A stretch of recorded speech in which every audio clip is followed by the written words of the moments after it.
All right. How the hell is everybody? Tonight we're going to be working on this bastard.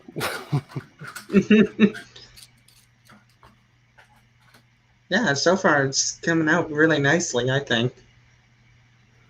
Yeah. No, that was an old video of I used to do a lot of airbrushing back in the day, and I decided not to do that no more. Not because it wasn't good money. It's just that it was well, I don't know. I mean, it was kind of a pain in the ass, you know. I mean, you're dealing with toxic chemicals and all kinds of shit like that. So Oh wow. That picture of me looks real nice. There you go. I think I'm crashed out. Let me see something. Yeah, there we go. There we go. That looks a little bit better. All right, there we go. Let me see if I can get a couple more people in here. I'll put the link out there for anybody that's interested. I think Oliver's here. Not a lot of people are interested, though. Oliver's here. Got Made in Hell. Jay Money was here, too. Got some dick. Faded Salvation. Oh, well, la-di-da, shit.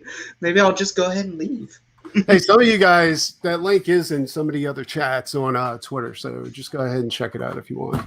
All right, so for the past episode, I finished this up. You know, went ahead and put this is for a contributor to the Non-Devils campaign that's in demand at the moment, and it's going to stay in demand while supplies last.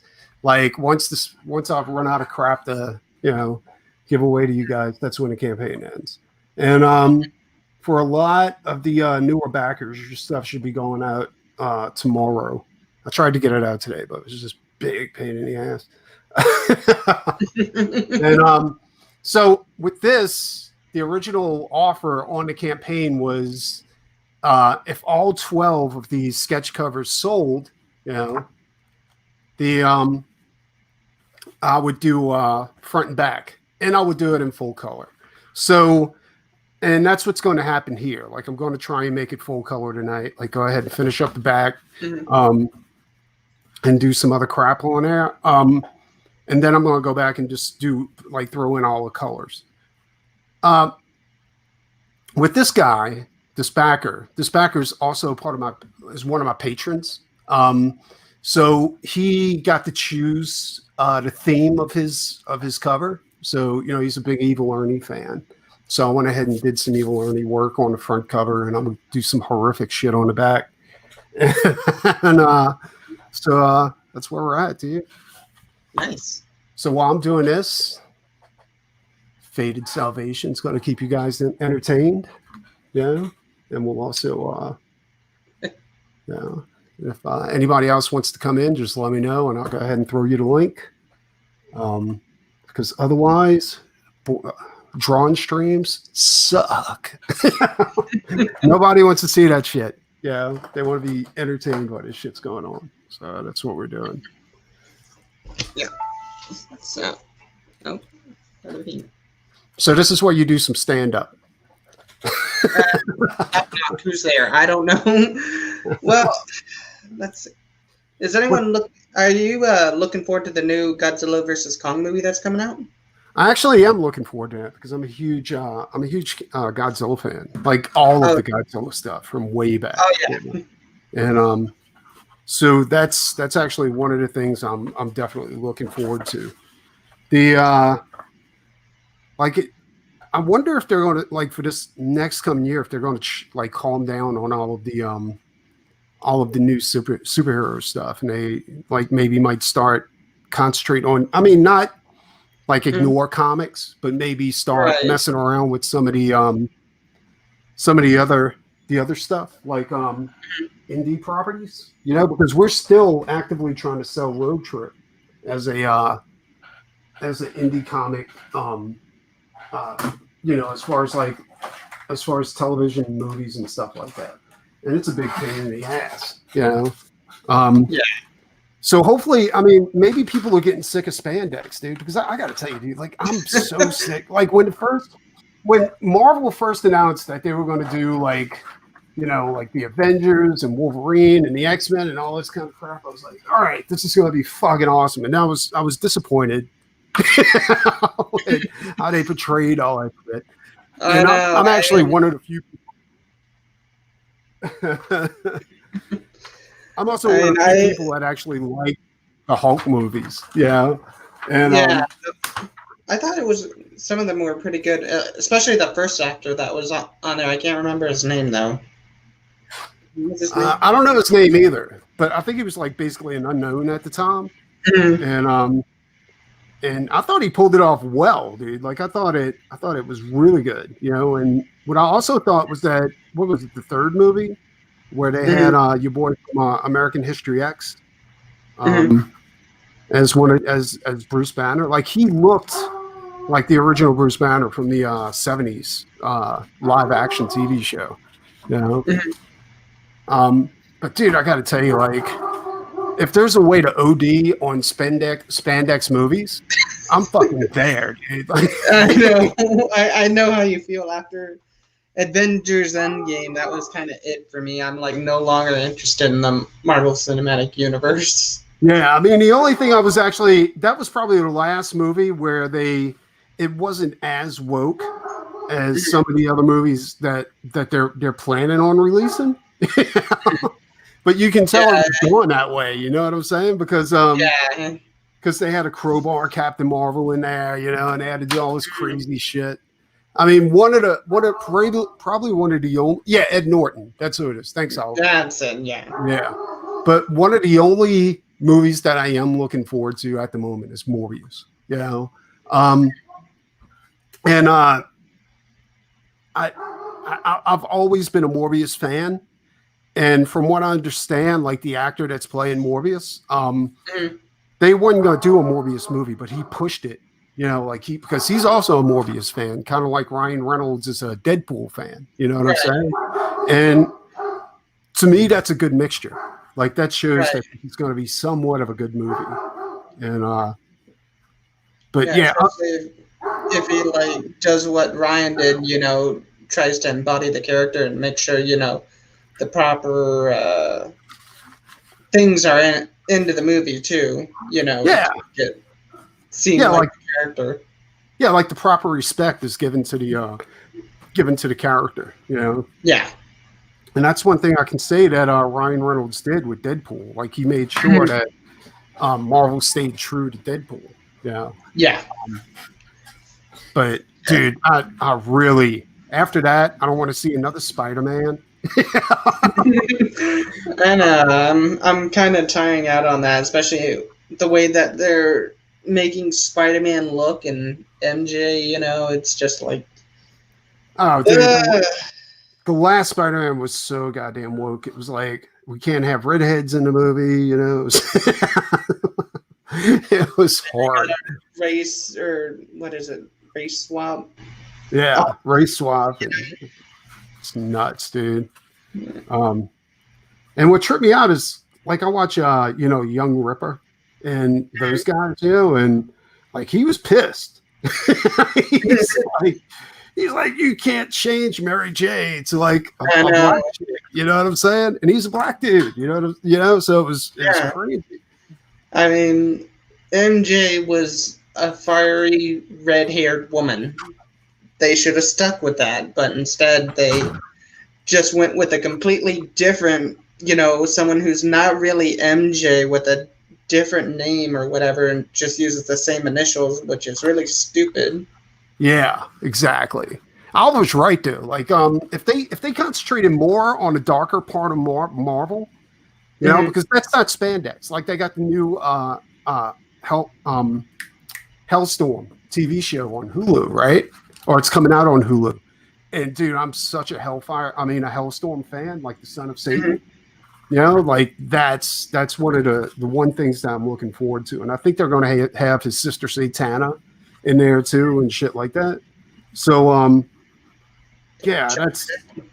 Night Stalkers would be cool too, dude. Like doing a movie.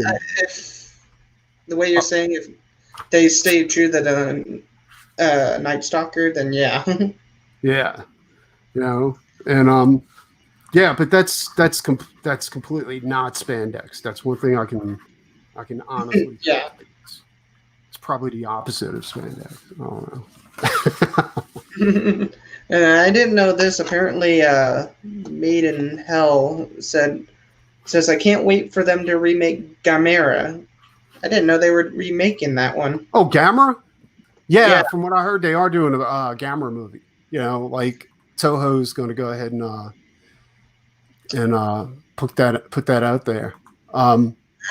It's interesting, dude. I got the Gamera collection over here, like the box set, and it's all the old. I mean, some of them are fucking cheesy as shit, dude. But this is old Toho, and but Gamera was a bloody mess, dude. Like whenever he got fucked up in a movie, like he got fucked up. Like he got his arms chopped off and check that out then. Yeah, they were those movies yet.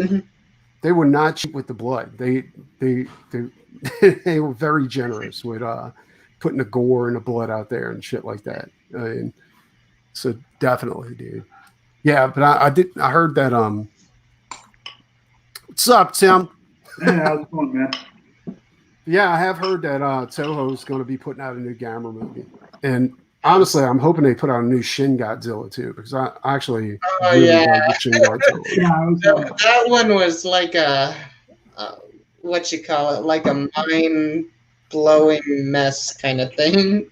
Yeah.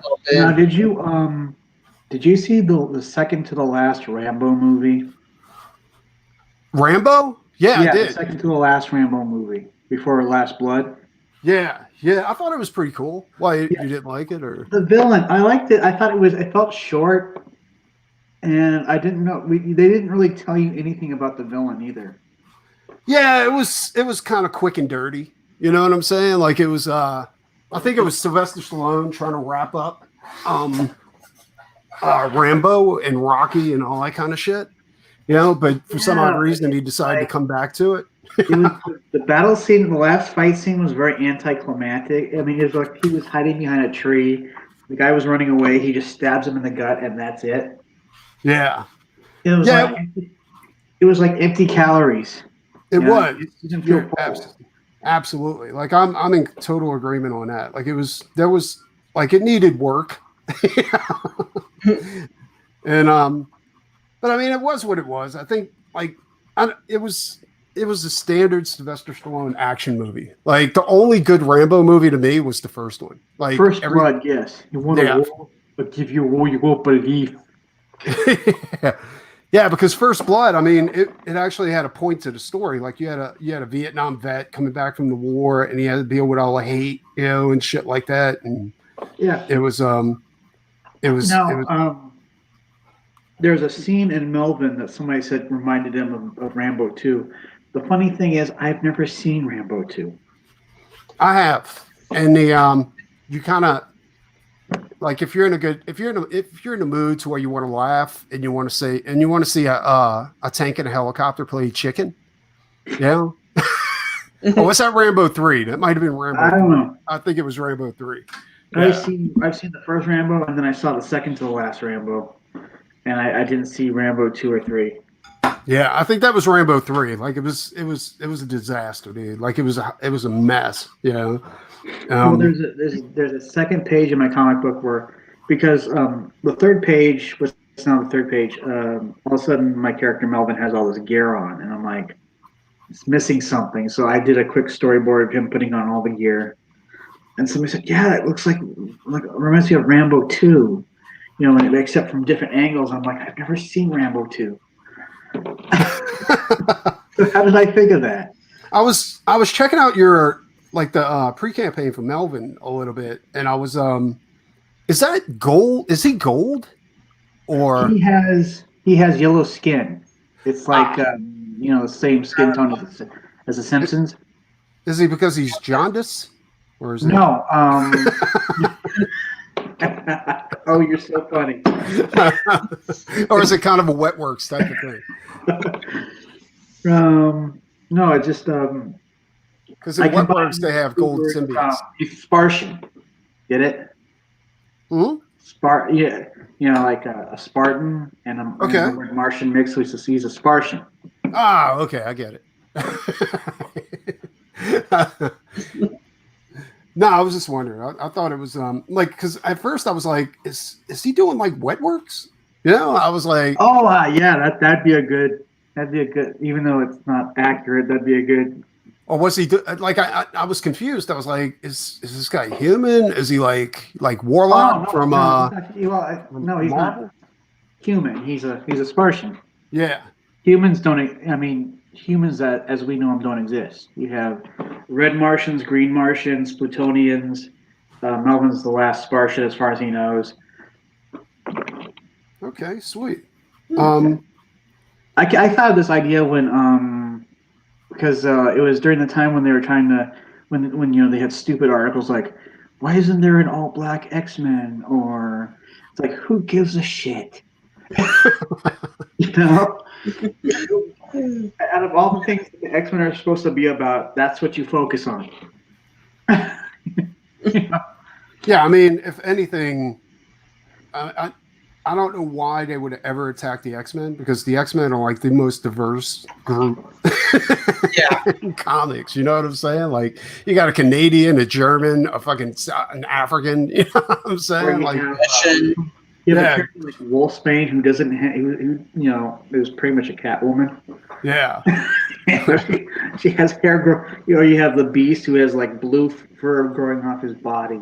Then you got Firebird, which is an American Indian. Like that's what I'm saying. Like, why attack the X-Men? Because like if you want to, I mean, if you ever want to invalidate your point, go ahead and attack the X-Men. We live in a time in a place where some professor said that time was racist.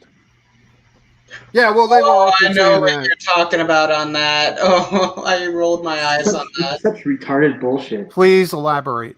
I don't. I just remember there was an article where this professor was trying Basically to tell people that time is people racist. control time. Wait, what was that?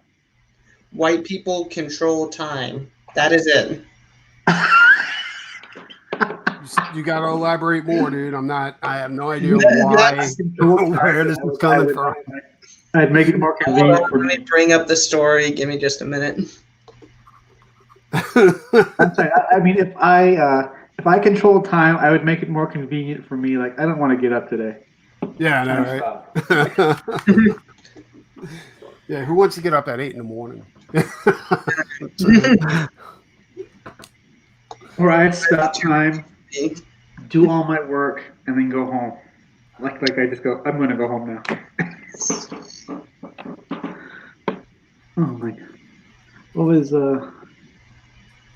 I mean, it's kind of stuff like that kind of really blurs the line of what's legit racist. Yeah. Shit, if you really think about it, like the Avengers were super diverse too. Like Marvel has very few team books that aren't really diverse. Maybe the Fantastic Four, but I mean they're supposed to be a family. You know what I'm saying? Like, Yeah, that'd be a whole bunch of questions. Like, yeah, like I you're don't like, know what how do you I can look make like, them you diverse. guys? Except with the new Fantastic Four movie, they're supposed to make it like super diverse and kind of really fucked up, like trailer trash, Jerry Springer type of fucked up. It What is really, it? it really is very insincere and just like look how woke I am. Yeah. Well, they're supposed to have Sue Storm cheat on Reed Richards with Namor. Namor's supposed to be black because his like the Atlanteans are supposed to be an offshoot of the Wakandan nation or some shit like that. That So, sounds retarded. That sounds ultra retarded. yeah. So what happens is Sue has a baby and Franklin Richards comes out as a mixed race child, and yeah, it's crazy, dude. Like if they're just like, well, you know what? Let's just lose some money. This is why I don't care about what Marvel and DC do anymore. They started out so good, though. You know what I'm saying? Like, and then they just kind of just fucked everything up. I just say let Marvel and DC burn. Let it burn. Let it burn. Let all the blue-haired weirdos and the people I call it clown hair. Let them all have Marvel and DC. You guys can have it. Yeah. It's craziness. Okay. Still searching for that article. Oh, I'm pretty sure Google has deleted it from that. That's why I'm using something else right now. Apparently, I don't know. You heard, but apparently there's been a story that was buried about Hunter Biden. Oh yeah, I know of it. Is that the crack pipe? No. No, something worse. There's Cheese pizza is all I'll say about it. Oh, get out of here, dude. Holy shit, dude. Are you serious? Yeah, it's serious. Well, I mean, only like barely any of the media has covered it. Yo, what up, Jay Dollar Sign? What's up, Jay? Hello, hello, hello. Found it. Give me just a minute. I'll send it in the private. Did y'all see So anyway, Ethan? you viewed my my pre-launch. What did you think of it? What's that? I said you viewed my pre-launch. What did you think of it? I am. I'm going to put it up there in a minute. I got to do some research real quick. Oh, okay. The God damn, dude. So he's involved in Pizzagate too? Yep. Jesus Christ, dude. So if he gets It was elected, funnier than shit when I found out. so What was? Hunter Biden was involved in Pizzagate. Well, it's not that he's involved with it. What it is he was the guy that helped set up negotiations, and when you're in those type of negotiations, um, it's just like the movies. And so I don't think he's connected with Pizzagate, but I think he has done things that he should not have done. Yeah. So it's like completely separate. Like these were big money negotiations, like $4.5 billion deals. You know, Yeah. plus some Chinese CHILDREN. I'm not going to say it for the algorithm, so. No, that's- don't say it. That's why I was doing cheese pizza. Yeah. Yeah, like- on that one. Well, yeah. Yeah, that's And try that's- not to say the P gate on the thing too, because I think that hurts the algorithm as well. Oh, does it really? Holy Just shit. gives like some abbreviations or something. Yeah. You might have Yeah, to. that's- You might have to like I don't know, magically edit this before you post it. Like bleep out words. Oh no, I think it'll be all right. It's just Yeah. Well, they Alright, had just uh, overall. Link might for you wanna guys blur in the private chat. How did the thing is that you gotta remember, like, his dad was vice president too, you know what I'm saying? Like, and the whole thing with that gate crap was that the P gate is yeah, was that Obama was involved in that. You know, he made They all are, yeah. he made orders.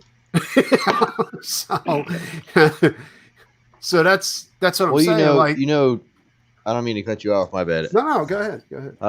Epstein, right? I'm gonna say it that way. yeah. Jeff I don't know him Epstein. personally, but yeah, I Oh, know. Well, his island that he had, just across the bay, both Biden and his brother, Biden Senior and his brother, they also own property on an island. It's just a few nautical miles away from Epstein's. Yeah. So Sounds like a really messed up version of Jurassic Park. Welcome to Epstein Island. Yeah. Yeah. I don't want to go to that one. Fuck that. I don't either. But they're Sounds all like crazy. a South Park episode, to be quite Yeah. honest. So I came in just a little late. What's the drawing you're doing? Nick, the pipe. It's part of the Non-Devils campaign. Like, I had 12 sketch covers, and I told everybody if they all sold out, I would do a wraparound cover, and go ahead and do it in full color. And like this guy was the first person to get this one, to get in. I'm going by as they signed up, like each contributor signed up. So this guy was number 2. He was the first guy to take advantage of this deal. And he's also one of my patrons. And when you're a patron, you get special privileges, like to go ahead and pick the theme of your book. Like, some patrons, they also get to appear inside of the comics too. Like, I got 2 patrons right now that are going to appear in Non-Devils. And it's also I have a book that's going to be released strictly through my my Patreon. And I mean, at the end of the every 24 pages, it's going to be formatted into a digest that you guys can print out on your printers and just go ahead and staple together. So it's like, if you're, and this is perfect for $5 a month, you'll be able to sign up for the Patreon, and you would be able to get like each page, you'll get a new page each week, and at the end of 22 weeks, 24 weeks, or if I have a good week and I knock out 2 or 3 pages, then, it may be sooner, but at the end of that, you get a file to go ahead and download and print out your own book. And I think that'll work perfect for people overseas, that don't want to pay a lot for shipping and stuff like that. Now, it will be completely different than the actual campaign book that's going to run like after that, like there's going to be like there's going to be pretty significant differences. Like this is going to be digest size. So it'll be like, whatever a digest is, like a quarter of a comic or something like that. But it'll be formatted, and all you have to do is hit print on your computer, and it'll print the whole thing out. That's cool. Yeah. I was thinking it'd be cool to do an ash can or something, because everybody seems to be doing that. Yeah, well, I was thinking about it, and I keep thinking about this, a way to get around like overseas shipping, right? And there's no way to get around it.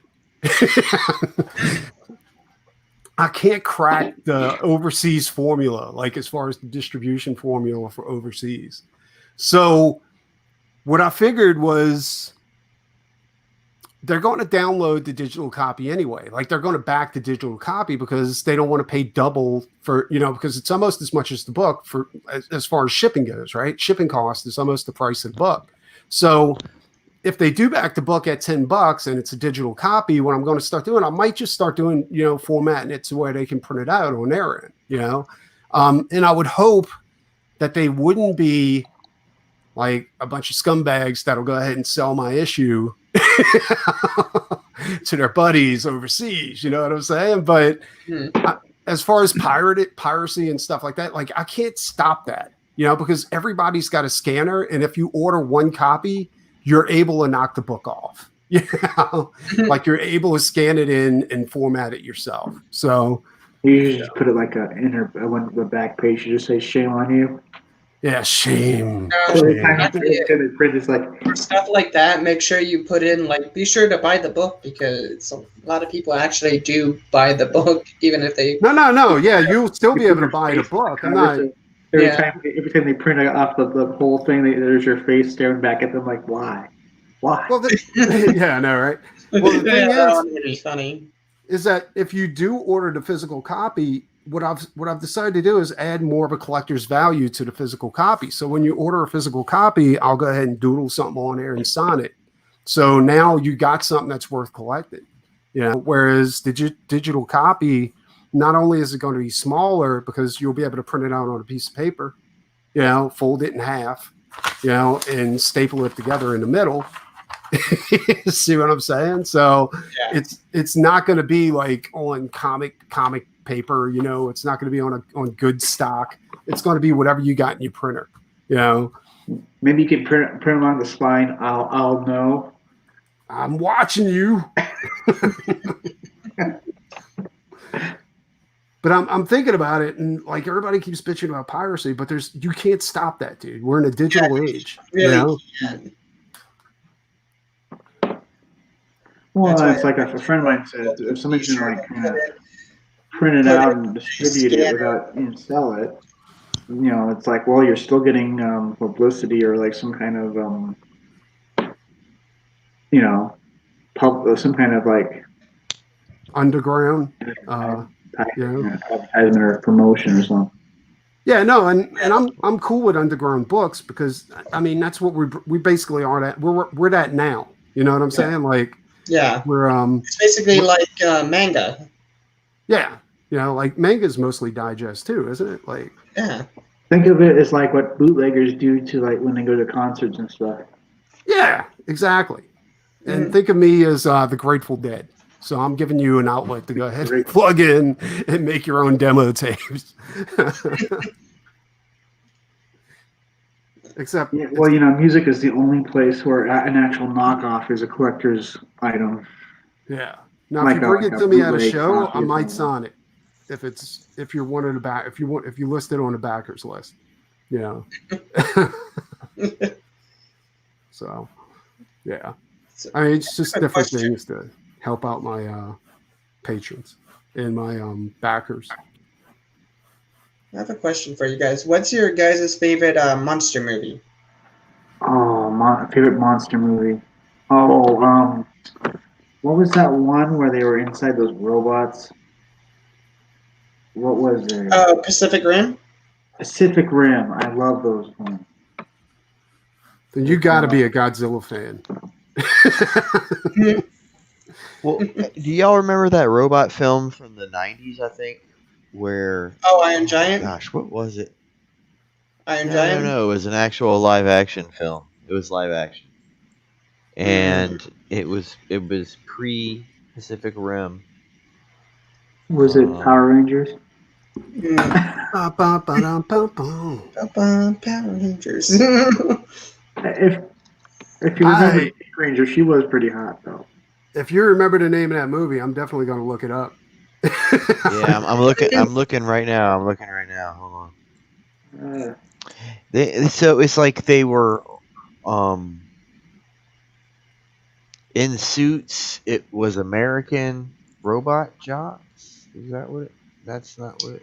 Wait, it what was you're talking about. Down. Is that what it was? Robot jocks? It wasn't Does that Real sound Steel, familiar was to it? Robot Jocks? No. Was it a B That's movie or was it He's a? like a truck, and it had like a robot body. And people were inside and controlled them. Yeah, it was like these two dudes, and they had their truck turned into a robot or something. Oh. Dude, I'm trying so hard to remember that movie. I remember Did you just have seeing an it. orgasm, Fade? Oh, funny. Fade just had an orgasm. Was it good for you as it was for you? Let me look it All right, up. bros, I got it. Hey, can you when I'm ready, can you share my screen? Sure can. Put it up there. Hold on 1 second. Give me a second.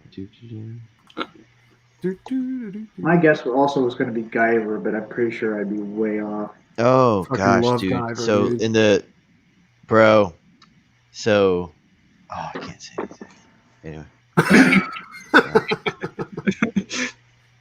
By the way, Jay, how's your monitor supposed to be coming in tomorrow, right? Yeah, it gave me crazy shipping date. It gave like a 30-day window for Robot shipping. Jocks. I barely even remember that. I'm pretty sure if you played it, I'd remember. All right, here we go. Don't you hate that when that happens? Kind of.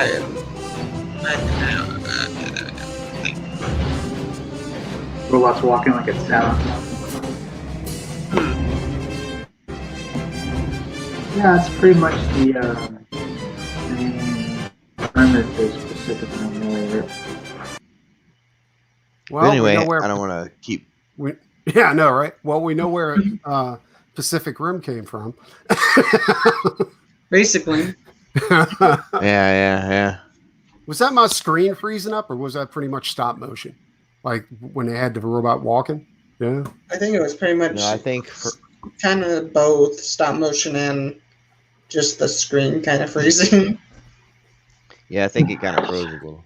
So, I was asking you earlier about the recent Godzilla King of the Monsters, and you seem to be a Godzilla fanatic. So I was like, what did you think?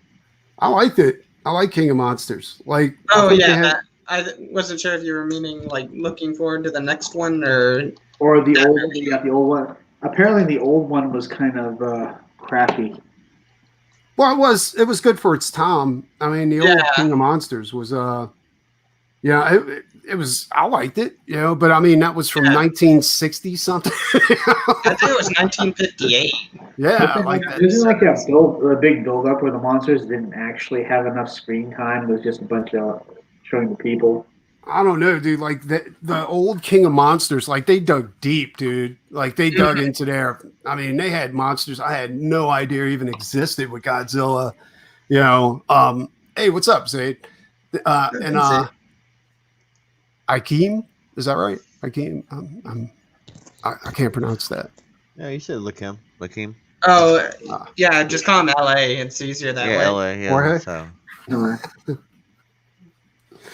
Yeah, but the old King of Monsters, like they dug deep, dude. Like they went into like some serious Godzilla lore to go ahead and get that movie done. And that's like what was that other Godzilla movie they had where Godzilla like actually killed Godzilla in 1998? Or Godzilla 2000? That was the one right after that was to make up for Godzilla 1998. Final Wars. Oh, That's what it was. It was Final Wars. Yeah. I love that one so much when they did that.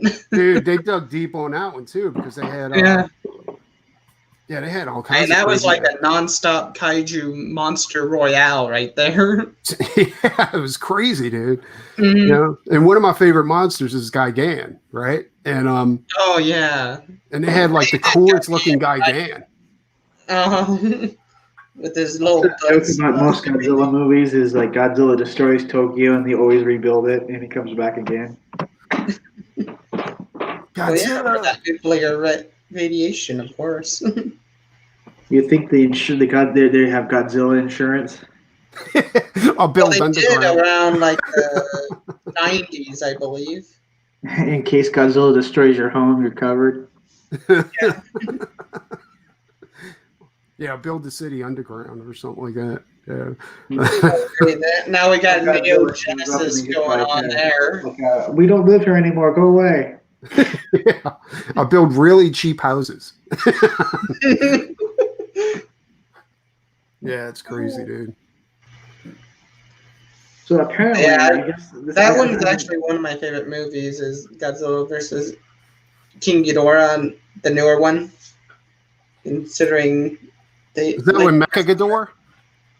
Or are you talking about the latest American movie? the latest one. Yeah, that one was badass, dude. Like the way they had Ghidorah move, like he looked like a snake, right? Like he was just. Yeah, I was like, dude, that's fucking awesome. and they definitely did the lore right with that movie, and especially they put in a lot more monster fights in that compared to the first one. Yeah. So apparently, it wasn't just a commercial, but apparently they're gonna make another King Kong versus Godzilla. Yep. Yeah, they are. Yeah, I can't wait for that one either. Like, Yeah, I'm Yeah, looking forward to that one. I And thought it was just going to be a commercial because there's a commercial where they're fighting, and the girl that gets away, she's like hiding behind a rock, and she moves, and they both kind of stop, and they were walking away, and they both stop and kind of look towards the rock where she's hiding. here's the thing though. Like in a fight, like wouldn't King Kong win? You know what I'm saying? Because I mean, it's a gorilla. Right. I don't know. But Godzilla's you got gotta that remember, got Godzilla's that a atomic breath fire-breathing and probably lizard, makes monkey so meat. and plus he's got that tail action working for him, so he could just sweep King Kong off his feet for all I know. Oh, sweet, Akeem. Yeah, he Okay, so Akeem did the Sovereign Wolf piece. That yeah. he did an ink job on it on the pencils I did because I was never going to ink that. It was just going straight to pencils. I mean, straight to paint, and that actually turned out pretty good. Like both the pencils, I mean the painted version and the inks that like Akeem did. I actually appreciate you guys like doing that, like just going ahead and just fucking around and inking shit. Made in Hell likes the movie Waterworld. Isn't that just Mad Max on water? I think Made in Hell is like fucking trolling us right now. I'm just saying, wasn't Waterworld just pretty much Mad Max on water? A little bit, except Yeah. not as good. Had to have been a little better than Fury Road. Yeah, I was never a big fan. I thought Waterworld kind of moved a little slow, and It wasn't expensive. I wasn't a big fan. I like the Postman. Was the Postman he did? Oh yeah, that was good. Yeah. That was a good one. I like that one. Yeah. No, Kevin Costner's okay. I mean, he's kind of like Keanu Reeves, though, right? I mean, he's not really a great actor. He's just really good at playing Kevin Costner. So, did y'all see that one that Kevin Costner did where he played a serial killer? Is that the one where he kidnaps a kid or something like that? No. Like when he kills people, he like wraps a plastic gun or plastic bag around the gun in his hand and he tapes it so the shell's casing stay inside of the plastic bag. You never seen that movie? No, I never seen it. It has that comedian in it too, who was popular for a hot second. What the fuck was his name? I don't know. Wasn't Jackie Chan, was it? Or It was that white dude who his brother took all the money from him. Oh yeah, that was Dean Cain? no, Dean not Dean Cain. Cain. Dane Cook. Dane Cook. There Yeah. we Oh, go. There we yeah. go. Dane Cook. I think So I don't know why anyway, people hated him so much. It's like he's kind of funny. yeah, Kevin Costner and Dane Cook did a movie where Dane Cook is completely serious. He pisses himself in the film, and yeah, dude, like the Kevin Costner, some rich motherfucker. He got a big ass furnace in his house, and it's all pretty, and I don't know. It's a good ass movie. Y'all should watch that movie. Let me check it out. Actually, I didn't know Dane Cook did any movies. Like I seen him He's- on Joe Rogan, and he was talking about his brother like ripping him off He and looks stuff so like Yeah, that. weird yeah. now, doesn't he? And it What turns now? out his what's that? He looks so weird now, doesn't he? He's old. Yeah, he's getting Yeah, old. he looks like a dad or something. He's like his dad. He's not the college kid he used to be when he was doing all his stand-up shit. But yeah, he was saying that his brother was pretty much a psychopath, dude. Like he had no remorse for anything he did, and he said like all the money he stole, he actually like buried, and he won't tell anybody where it's at. That money he stole was actually was supposed to be for charities and stuff. I don't know about It was everything. He wiped his brother fucking clean. Yeah, he wiped him the fuck out, dude. But he buried the money. Like he just took cash. Like He did a lot. He said Yeah. he put some shit in the walls. He He's says crazy, dude. he said he got a hold of one of the houses that his brother had or something. And do y'all remember that interview? Because he's done it quite a few interviews. Yeah, And he's His like, I'm brother- sure if I tear down some walls, there's some money behind him. yeah. We need to invest in one of those houses. You think he's saying that so he can sell one of his properties? I don't know. There's money in these walls. But it was a shame because he was one of those comedians that what do you have? Like 3 good stints, 3 good I know performances. Employee of the Month was one of them. I Yeah, think. there was that one where he talked about how his brother was a manager at Burger King, but he thought he was the Burger King. Right. And His brother was a dick. Yeah, but from what I understand, I mean, what he said on Joe Rogan was he buckled down and went back on the road and made all his money back. You know, not all of it, but enough to where he's now a millionaire again. You know. Yeah. And that's fucking insane, dude. Like he never. I mean, I have a little bit more respect for him because I never really liked him as a comedian. I thought he was kind of But when I heard that he didn't whine and bitch about it, he just went out and just made more money. I was like, dude, you got to respect that, right? I mean, Well, he's also one of those comedians that was accused of stealing bits. yeah.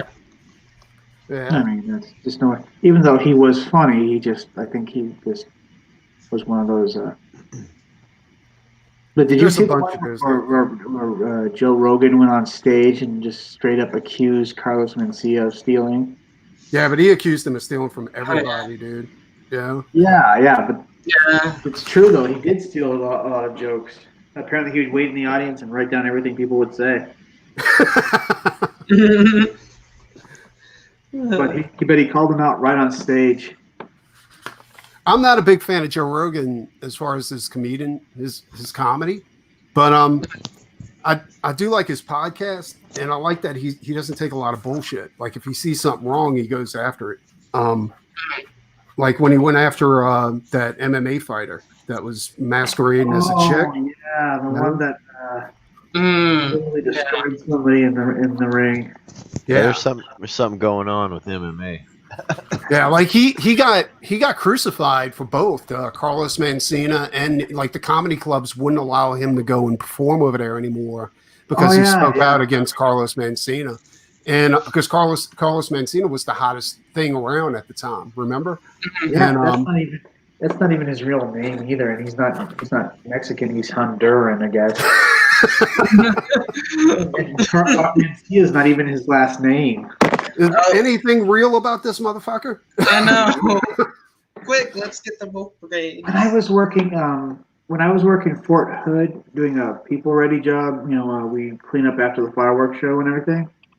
Apparently, he was scheduled to play there, Oh. and I was like, he still has work. Good Lord, these people are desperate. Yeah. Well, if he was smart, I mean, he made a ton of money off of his show, you know, on Comedy Central, you know. That show wasn't even. I mean, there was one sketch that I actually found funny, but most of the time he wasn't. Yeah. Like the one where he's like teaching like gangbangers how to properly shoot people. It's like don't announce yourself, be quiet and then shoot them. And then like the shooter, they're aiming their guns like this, and he grabs their hand and goes like this, and they're like, oh. What the fuck I wonder- movie is this? What is this? Congressman Sia. Yeah. Oh, I fucking hate him. There's a thing I have with comedians. Yeah. I don't watch their movies because they're all fucking dumb.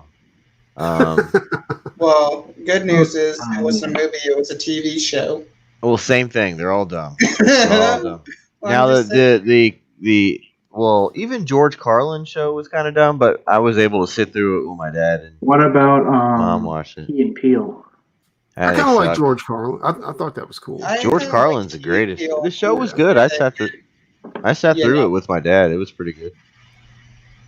You know, But I again, enjoyed I still Key and stand. Peele before they went or one of them went crazy. I think kind of. Nah, the black dude, the chubby one, he's like big time now. The Yeah, the but I more mean, darker skin guy, he's got movies coming out left and right.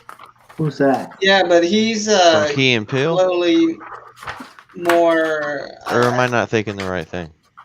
You're No, not I thinking think you're about it. right. None of them are bad. Oh, he Because I know was he on did Saturday that Night Live podcast though, wasn't he? He was one of the main No, guys. actually, Oh, you you talking about Their the start on that kids? TV. You talking about the kids who who end up growing up and being on the stupid comedy TV shows on Saturday, right? Yeah. No, they Yeah. They had a show. A They, Nickelodeon. they actually were on the last cast for that one show that got Jim Carrey. No, started. you're thinking of Keenan Thompson, right? Yeah. Oh, you talking about Keenan Peele? Yeah, you're talking They got about. their start. I in gotta that one Google it. I show gotta that- Google that it. got Jim Carrey's start. What was Key and that? Peele. How the fuck you spell that? Key and Peele. Like, isn't Keen the one who came out and said that he would not hire any white people to be on his Yeah, it's like, okay, that's your movie. Oh, okay, yeah. So I was right. So the chubby one, he's doing all these black movies. Yeah. Right. Like he just did this horror film with nothing but. Sorry. Yeah, I know. Yeah, and he was actually doing he was doing another thing too. He was doing Twilight He's got Zone. like, yeah, that's what it is. Twilight. Yeah. Zone. And that irritated the piss out of me, dude. I gotta say, like, and I don't like I'm not really white. You know what I'm saying? If anybody's seen me, like I'm not look at these hands. These are not Aryan hands. And yeah, but that irritated the piss out of me because you can't do that in Hollywood. You know what I'm saying? Because if you need a white guy for a certain role, what do you say? We can't hire him because he's white? I mean, it's fucking stupid. Yeah. That's kind of the most childish thing for someone to come and say, like, I'm not gonna hire any white people. It's like, Well, he said he Well- didn't say no white people. He said he wasn't hiring any leading men or leading women that are white. You know, by You know what I- by him, you gotta think about it, Tim. Like by him doing that, that's a lot of power and sway that he already has. You know, before saying that, Yeah. and then the people who really look up to him, they're like, you know, it reinforces their bullshit, and that's why they're able to get away with all these stupid fucking movies now. Yeah. And we were all passing around the tweets of how cringy that all-female scene was in the last Avengers film. Where it's just like a obligatory all-female shot for no reason. Yeah. And you know, that's just one small example of how the movies are just gonna get fucking worse. Well, when they like I've said this over and over again, but when they released the cast of Eternals, I almost threw up. Yeah. I'm a huge Jack Kirby fan, and I love the stuff he did with Eternals because I love Marvel Cosmic and stuff like that. And I was like, this is nothing like Jack Kirby envisioned. Like it has nothing to do with Jack Kirby's Eternals. It's like they dug up his corpse and raped it. Yeah. It's crazy, dude. It's and then like No I respect. don't know. Like that was the beginning of the end right there, dude. You know, Yeah. everything they said as far as the story goes, like they changed Sprite to a little girl, and he's no longer a little boy, and they made two of the characters like now they're a gay couple, you know, and they're raising this like they're raising Sprite as you know as a you know, and I'm like, for one thing, the Eternals are supposed to be like Marvel's. They're supposed to be maintenance men basically for the Celestials. You know what I'm saying? Like Yeah. it's not supposed to go to that deep. And it was crazy, dude. I was like, this is nuts. Like, I mean, you just ruined the Eternals. And then they got a fat like the black dude that they chose to play the black dude in the Eternals. He's a fat guy, you know, Yeah. and the dude that was supposed to like the black dude in Eternals is supposed to be like Thor, you know, he has a hammer, he's fucking built, he's he looks like Luke Cage, you know, a Thor version of Luke Cage or whatever. And then I was like, but they hired this black dude that's fat. I was like, why would they do that?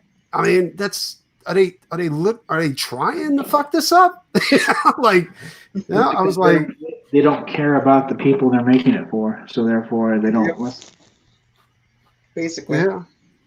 Yeah, I mean, I don't get it, dude. Like it's and then Makari was Makari always wears a mask, so they hired that Indian dude and they put him on a fitness schedule, you know, so now he's all buff and built and shit like that, which doesn't bother me too much, but you know they're not going to stick to the costume, you know, the costumes with the Eternals or anything like that, you know. Yeah. So Yeah. I don't know, dude. I mean, it's really weird and it's really fucked up the way they're doing it. I mean, it's like Ghostbusters, you know, when they put out that all-female Ghostbusters. Even Yeah. though Oh God! Don't bring that up.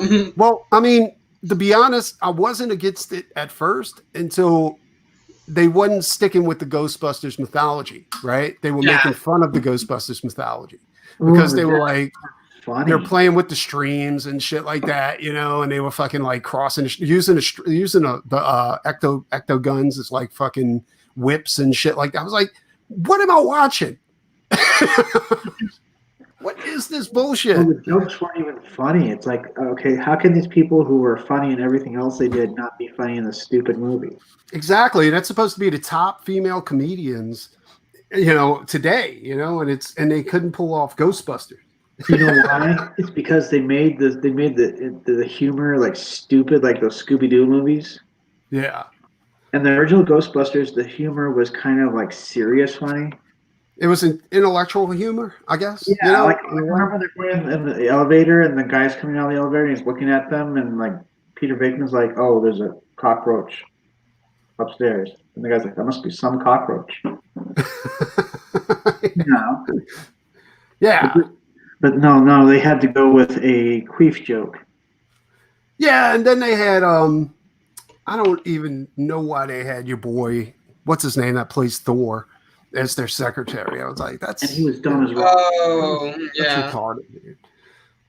Oh my god, I hated it. Thor. Just Fuck basically you. wanted him shirtless throughout the movie. I'll never if I watch remember those right. movies. I'll Yeah. never watch them. We're going to be doing a special screening of Ghostbusters, the new Kind Ghostbusters. of like Mystery Science Theater. Because it was a crappy movie. That's the only way you can watch it. It was horrible, dude. Like that Oh, was the worst thing ever. And you know, I'm looking forward to the new Ghostbuster movie that's coming out, though. I don't know if it's too. I think it's too late to save the Ghostbusters franchise. Might be too late. Well, I know it's too late for Star Wars. Oh yeah, definitely. Star Wars, Star Trek. It's too late to save those Well, Mike, franchises. the new season of Mandalorian though is premiering at the end of this month. Mm. Unless they screw that up somehow. Yeah. Didn't the I heard trailer the come out? actor for the Mandalorian was he quit because he wanted to show his face more. You know, he was like, "This is Yeah. ridiculous. Like, I need more screen time with my face out there." And they were like, "But that's not the Mandalorian." I'm saying, like, he's not supposed to take off his helmet. Stupid. I'm glad they did that because that's a thing that they ruined in Marvel. Like Spider-Man never has his mask on. Iron Man never has his mask or suit on. And I know Yeah. you got to make it lively and whatnot, but it's fucking terrible. What's Did you hear like about them trying to cancel Robert Downey Jr. for Tropic Thunder after all these years? That now they decided they were going to try to cancel him. they probably should have Yeah. tried that before he played Iron Man. Yeah. It's like, but it's like you that movie came out, people already knew about it, but then all of a sudden it's a problem somehow. Yeah. Robert Downey Jr.'s got fuck you money now, dude. So it's, Yep. I don't think he Yes. really gives a shit. That's like those K-pop fans getting mad at Filthy Frank after 4 years. Filthy, I'm not familiar with that. You're not familiar with Filthy Frank? You're gonna have to elaborate. Wow. They're gonna have to look that one up. Okay. You're gonna have to look that one up. Okay, Frank. What's happening? What's happening? What's happening I did- here? What's Something was happening, J Money. Life's happening. Yeah, life finds a way. I mean,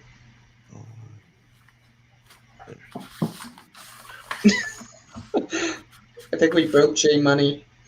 No, I'm here. I'm here. Why? What's up? Okay. Well, we were anyway.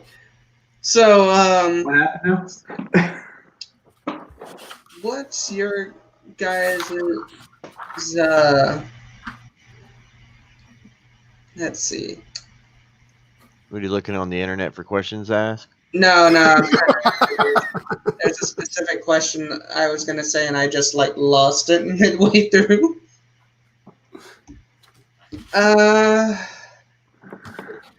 Did you guys get your cyber frogs today, or if you guys ordered them? The what now? What? Cyberfrog? Yeah. Did he have something today? I managed to get my cyber frogs today, but that was Delivery. Yeah. No. That is so cool that Ethan's going to be making action figures. yeah, that is. Yeah, It's a smart like- business idea. I like that they got an animated feel to them too, like the action Mhm. figures. Yeah. I'll be honest. The ones your boy Zach gave Ethan permission to start doing some sculptures for him, and the guy has done 2 characters, I think now. He's doing And Jawbreakers action figures. Yeah, and they look great. They look great, dude. I'm not a fan of that like spin web cocoon guy. That's not a power I would want to have. Is shooting silk. I would like get captured and make rugs out of you. If that was your power. I don't or wanna- shirts or t-shirts, silk I don't shirts. want to be made into a rug either. Yeah. But anyway, he's doing your boy Zach action figures as well. I hope he does like a whole line of Cyberfrog action figures, like Shock Roach. Yeah. Shock Roach. I like that name. Yeah, Yeah, and he Malice is. and all that kind of shit. Like, and also the Rumblebee and all those characters. Like, I think that would be really cool, dude. Because I mean that almost reminds me of all Ninja Turtles characters that they came out with back in the '80s, and '90s, and people flipped their lid over that shit. Yeah. Let's go ahead and play this and give you a little promo going on here with this Wetworks knockoff. No, I'm just...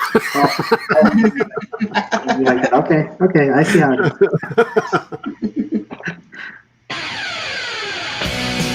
Wait, there's no penises in this, is there? No, there's no. Don't worry. Don't worry. I personally vouch there's no penis. Why is it so bitmapped? Hold on one second. Oh, it's set at 144. Oh, no wonder. Jesus, Preston. Let's try this. This will work better. Oh, yeah, that picture's much better now.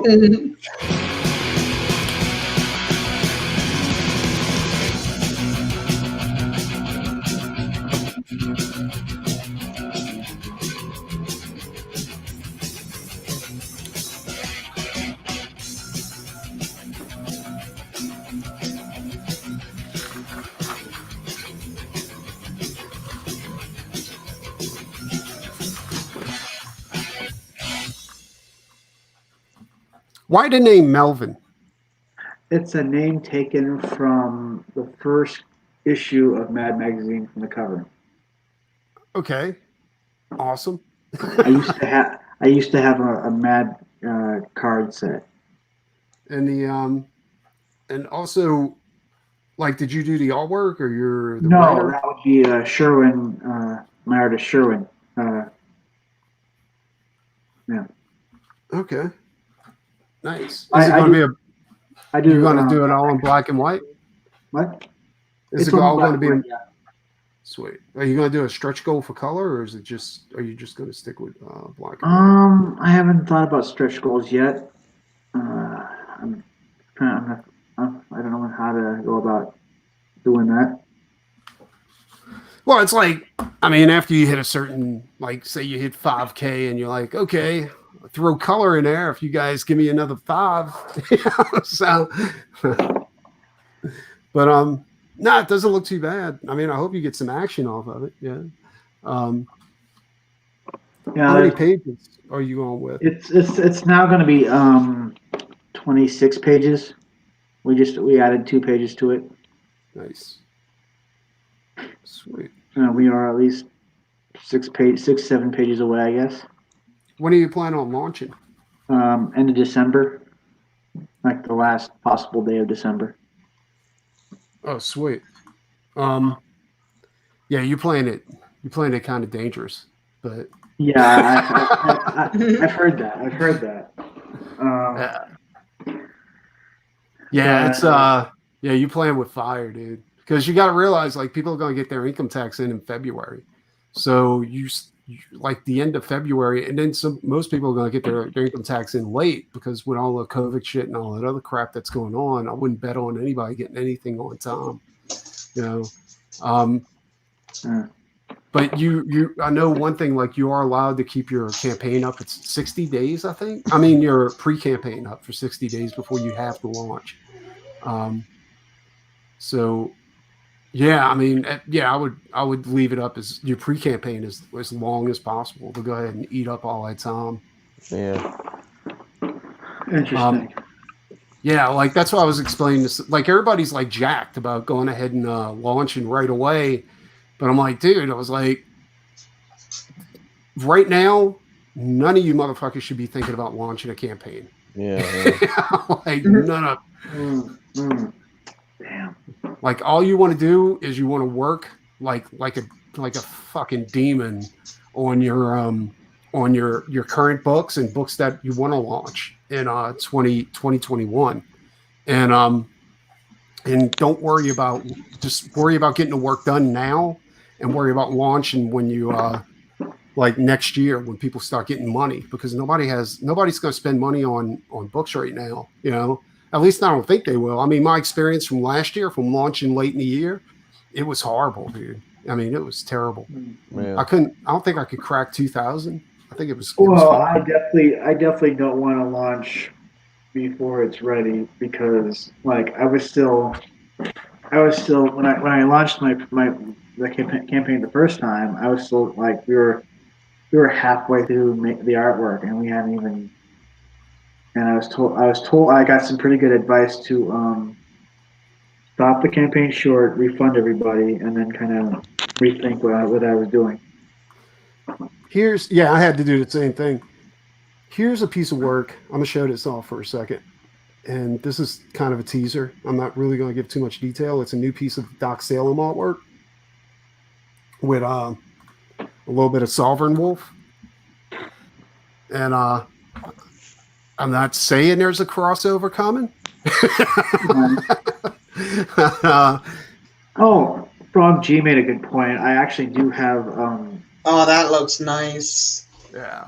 Yeah, that is Damn. that looks totally dope. About trading cards, I actually have one. I want to I already have made up. I'm just waiting to find out what day I can actually have it made up.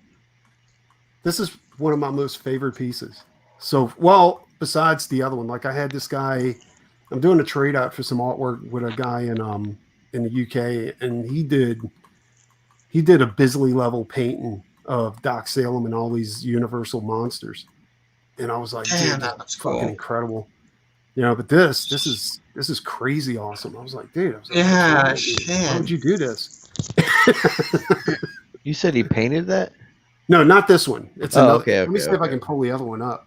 And it's I don't have a really high risk copy of the other one. So is But that your art? Is that your art there? no. This isn't my art. This is somebody. This is completely submitted by other people. You know, Dude. and it's crazy good, dude. And there's another one too. Well, I knew that wasn't your style. That's why I was asking. Has this guy done any books for real? Who sent you that? For real? Sure. Really in the really real world. Because there's let a me lot see. of people, like a lot of people, they just draw pictures. They don't do books. You know what I mean? Yeah, no, They you're don't do right. No, panels. I think this is the artist for Sovereign Wolf that Oh, that did that. And I don't know his name. Eddie's got to send me his name. Eddie's the writer. He's the Oh, creator of Sovereign. someone's in the private chat. Yeah, I was gonna say. Oh, look, he just said it in the thing. well, my artist. Here's This the is other piece right this is here. his first book that he's drawing. So. Damn. And this is the one that the guy in the UK did. And I might release this as a card to for all the people because Doc Salem's running a little late because I'm having problems with my colorist. But I think I'm going to go ahead and release this as a card, just as a thanks for waiting type of thing. Yeah. Right. He's in. What's up, Passion? Hey man, sorry I didn't make the last one. I was busy that night, but Oh no, it's fine, dude. It's We could tell you wanted to be here. I was looking at this artwork, man. That's looking great, dude. Yeah, dude, I'm getting some pretty good stuff in from people, and they had it irritates me that Doc Salem's running so late. Like it seems I'm like fuck, this thing's almost cursed. You know what I'm saying? Like since Doc Salem started, I've fulfilled 2 other campaigns. You know what I'm saying? And it's it always seems to be a problem, but You got to keep grinding, brother. That's all you can really do. You know, Well, I do believe somebody made a wet works remark, and we do remember how long it took him to put out wet works. yeah, well, I mean, the artwork's done on Doc Salem. The whole problem is I have to depend on somebody else for colors, you know. And whenever you depend on other people, especially now, because we're going through this fucking virus that's hitting everybody all around the world, and my colorist lives in a third world country, so they had them on complete lockdown. Like they couldn't leave their house, they couldn't get food, they couldn't do anything, and it was and he was more worried about eating than he was about getting my pages done, which is completely understandable. But now, you know, we're kind of back on track. I got to do some editing. I got 3 more pages to get done for that need to be colored for Doc Salem, and then I can start editing everything up and get it over to the printers. Yeah, and that thing will be out, and I can start worrying about Doc Salem 2 and the Doc Salem Blood Hunt crossover, which is that's another thing too. Let me show this off just real quick. Ooh. What are you working on right now there? It's a like this is for one of my patrons / backers for Non-Devils. And he actually, like, anybody could have backed these covers on the campaign, but only my patrons got the were able to go ahead and dictate what goes on their cover. You see what I'm saying? Like, and yeah, so I know he's an Evil Ernie fan, so I told him I'd throw him some Evil Ernie stuff on there. Cool. And so here's the artwork for some promo art for the Oh wow. Doc Salem Blood Hunt crossover. Yeah. Damn, Nice. that's good. Yeah. Do your machine, man. Nah, just don't sleep. You get locked in, you get the extra hours. Yeah. I agree with Frog G on what he said. Nine Devils was a great book. Yeah. Well, you know, we're planning on releasing a new Non-Devils next year. And that's being written by Brian Christgau, and Nice. I'm actually very much looking forward to that one. Let's see here. There we go. Yeah.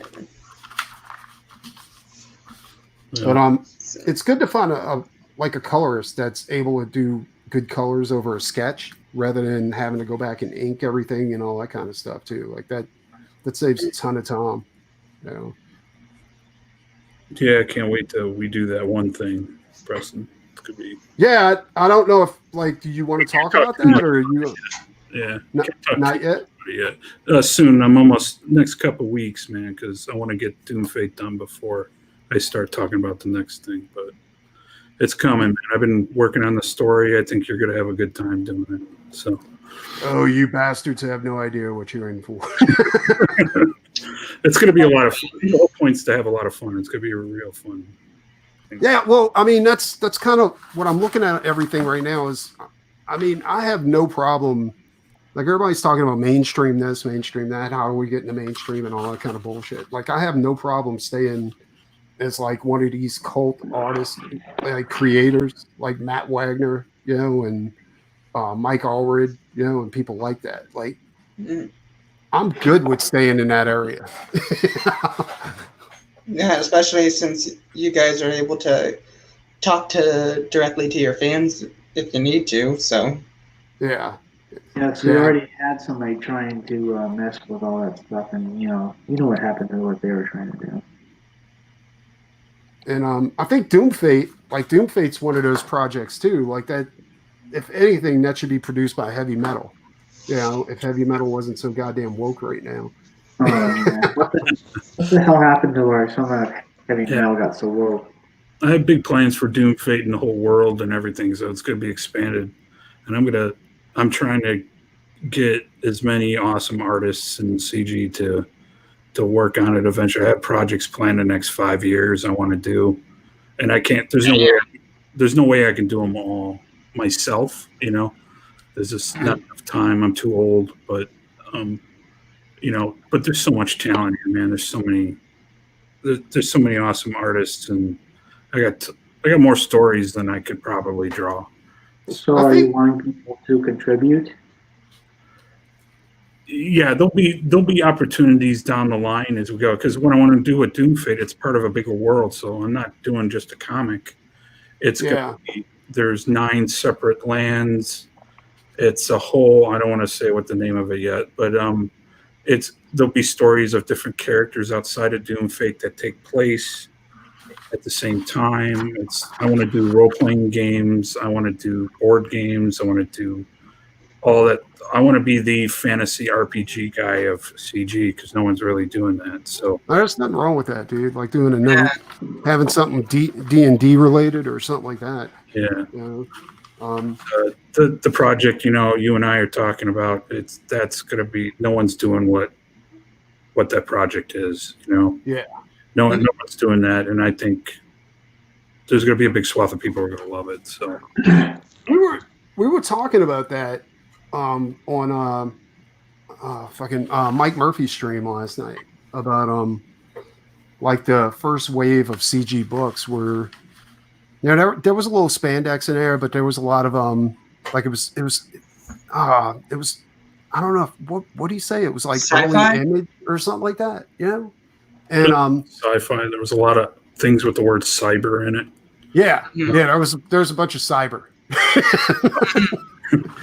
And then the second wave was more like, you know, like more like V for Vendetta type of shit. You know what I'm saying? Like it wasn't really superhero related. It was more you know, like really indie. Like fucking Rockabilly Road Trip, you know, fucking what else was coming out? I mean, I think was Monster MD part of the first wave or the second wave? I think it's first, second, third wave if it ever comes. Yeah, I think it's second wave if anything. Because I think Red Rooster was part of the first wave too. Yeah, it was, yeah. And that'd be superhero spandex. Yeah. I mean, Lone Star would be, you know, Exactly, Lone Star, and then there was and Malin's book. Malin's book was kind of horror superhero. Yeah. X-Men. Yeah. Kind of Yeah. reminded me of like Wildstorm stuff. Yeah. But Exactly. So, and then the second wave, I think, could be something like, well, Doc Salem, and I'm doing. I did a coloring book. That was the first thing I did. I'm thinking about doing that too, like just taking your black line artwork and just putting it as a coloring book. That kind of reminds me of That one I can talk about. That one I'm going to be having another coloring book soon. trying to do. But I did a coloring book. He did a Cult of Raven coloring book. Cult of Raven. Yeah, you've heard of John Dillard, right? Yep. Guy's doing the Buckler. When are you doing your coloring book? Like, when are you planning on releasing it? And It's already done. It's a horror book. It's called Coloring the Undead. So it's all I would have to do. There's like one or two pieces where I would have them as tiers. You can get zombified into the book. oh, that'd be cool. Yeah. But it's a horror book. It's not just the undead. There's going to be werewolves and stuff like that in it. And there's also going to be a kids version of it because the main one will be adult because it's kind of gross and graphic. And then there'll be a kids one that's kind of like Universal kitty looking monsters, and it's the story is about Frankenstein loses his brain, and he goes to each other like monster to get help trying to find his brain. And when they go to look through them, that's little activities like a maze or a word search or something like that for each time they go. And that's for the kids. How much you want to bet that the adult book's going to outsell the kids book? Who knows? You'd be surprised. When I sold Mythstars, a lot of people bought a copy for themselves and for their kids. Really? Yeah. Oh yeah. Well, it was a big hit with kids. People still tell me, it's like, hey, my kids still color it. So, and then everybody's like, why don't you do a comic book? Why don't you do a comic? And I did Doomfate, and I never did a freaking comic before. So here I am 6 months later, still doing a comic. Thank you, Mr. Martinez. It's I'm like calling you up in the dead of night, like, why'd you go do another coloring book? Do another comic book now. That's what they said. That's what they're asking me now. When's your next coloring book coming? Like show up your doorstep and knock on your door, like, open up. I think people are looking for shit to collect. You know what I'm saying? Like in a digital world, they just need something physical. You know what I'm saying? Like it to kind of hold on to and ground themselves with. You know? I'm working on another Mythstar book, which is Legends and Lore. So that's going to be like Greek gods and the Norse gods and Japanese gods and that kind of stuff all in one book. And then an apartment complex and they have to get along. I don't know. It'll just be cool pictures. I'll probably get a bunch of other artists to jump in on that one because I'd like to see everybody's take on different gods. And then I'm doing a dinosaur book. That'll be more geared towards kids. That's every little kid's dream to do a dinosaur book. Yep. That's how I started drawing, dude. Was fucking checking out dinosaur books in the library. Then they had how to draw dinosaurs, and I found that, and I was like, oh. Me too, man.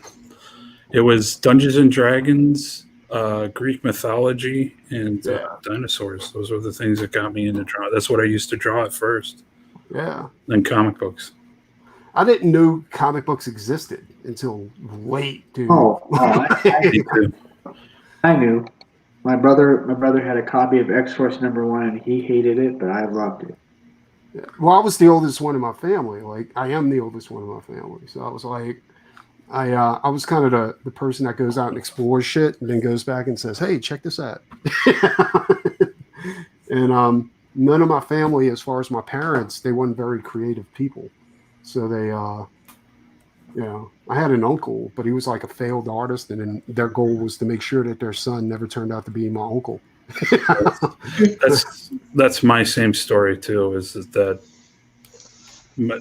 blue collar family? They're like an artist, you can't make money, you'll never get anywhere with it, and they never encouraged it. No, and so my whole goal as a rebellious teenager was to learn everything I possibly could about art to go ahead and prove everybody wrong. That's like the intro video to this episode is me airbrushing a motorcycle tank, you know, and I used to make mad cash doing that shit, but you know, technology catches up to it, and there just isn't enough demand for it anymore. Plus, no one rides motorcycles anymore.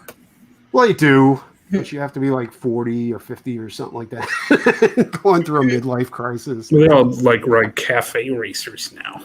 Dude, I got to tell you, like, I've dealt with some of those 1%ers, you know, like just fucking just doing bikes and shit like that. And those are some scary guys, dude.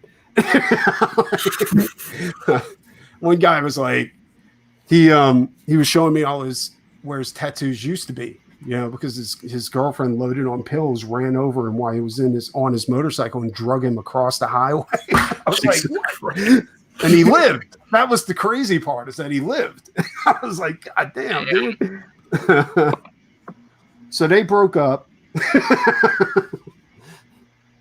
And yeah, dude, it's crazy. Like, he told me how he got out of jail. Like, so did you spray paint the tattoos back on his arm? Is that what he asked? No, you know what? The craziest thing I ever was asked to airbrush was a wooden leg.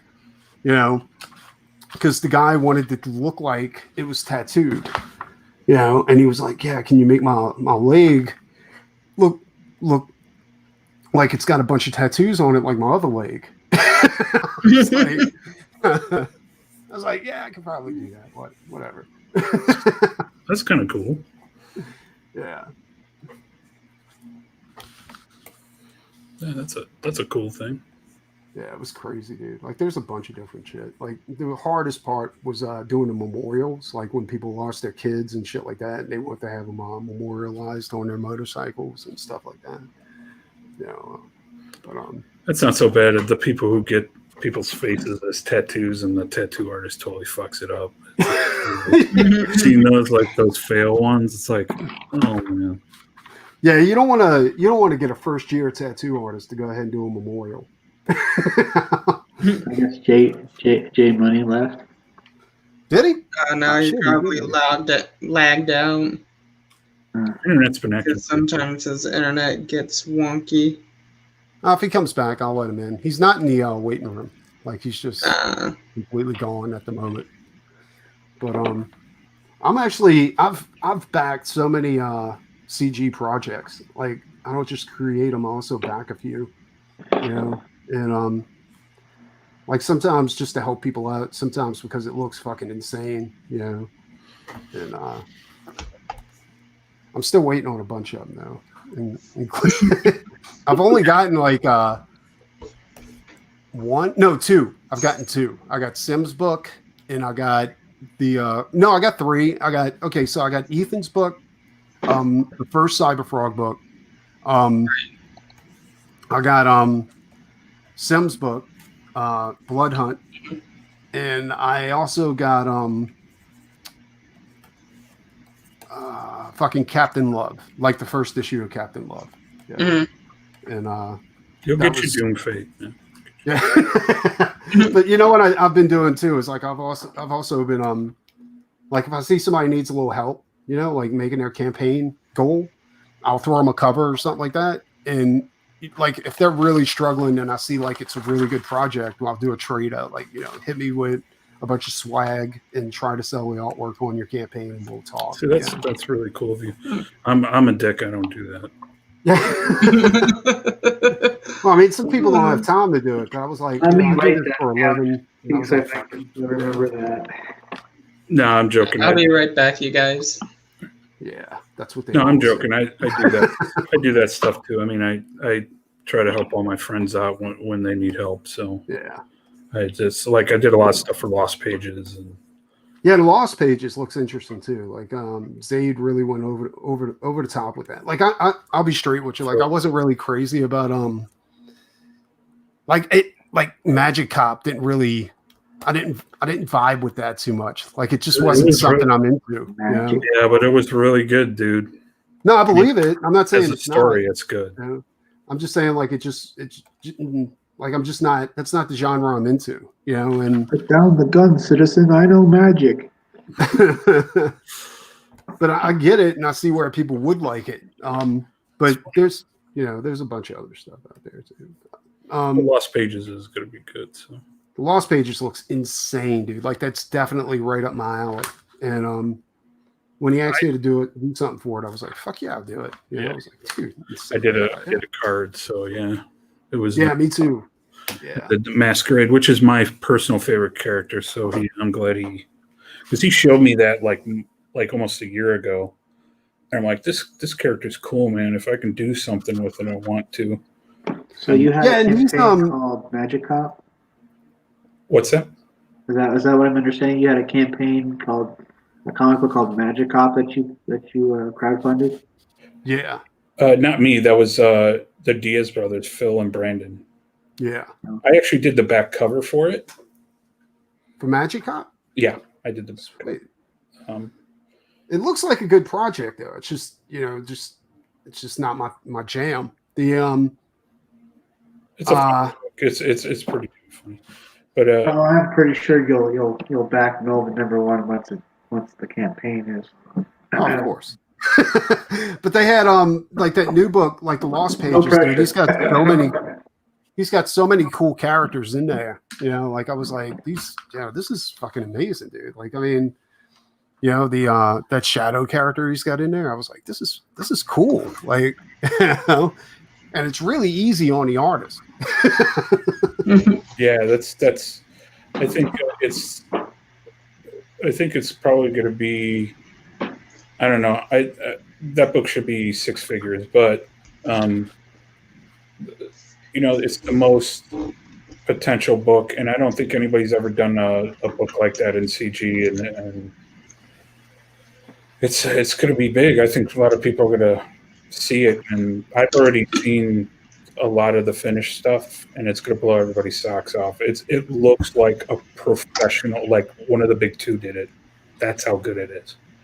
Yeah, but it's also like it's one of those analogies that's really close to being like heavy metal-esque. You know what I'm saying? Like having all kinds of different projects involved in it, and I feel like a Marvel Presents. Remember Marvel Presents? Yeah, something like Dark Horse Presents, Marvel Presents, stuff like that. Yeah. Like Sam Keith, that's where Sam Keith busted out of, was Marvel Presents, man. It's that kind of stuff you see. And all the artists in those books, man. Who did Honestly, I wrote those books off back in the day. I was like, I don't want to deal with this. But little did you know, like that's where most characters had their start. You know what I'm saying? And artists, like most of the good artists started there. Yeah. What about, let's see, what was the best What If?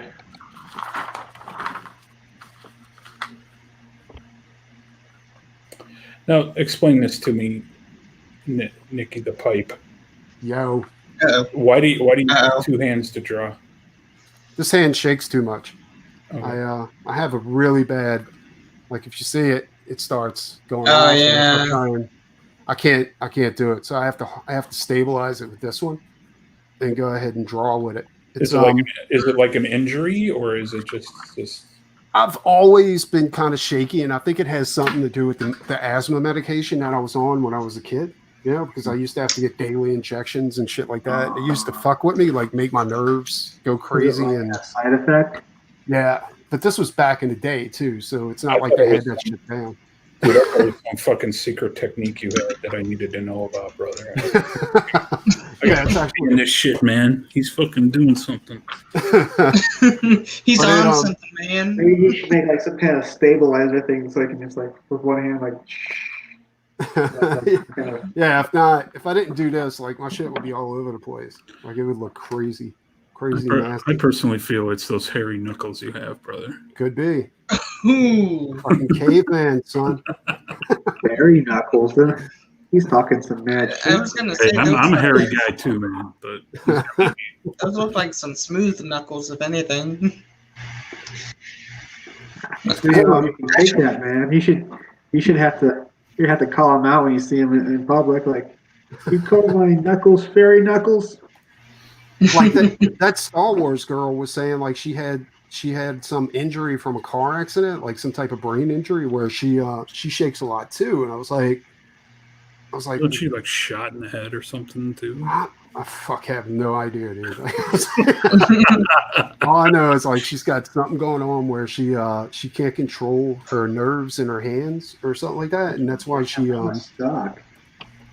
that's why she doesn't do a lot of like it's hard for her to keep painting and stuff like that. And I was like, dude, talk to me. I could show you how to get over that. That shit's easy. Hey, if that dude could do it with his left foot. then there's your boy that he does that two-handed drawing thing where he's like, which is good for when you're shaky. That's just showing off at that point. Funny as you mentioned Sam Keith, I think I picked up a copy of the Max #1. Yeah, it's a good book, man.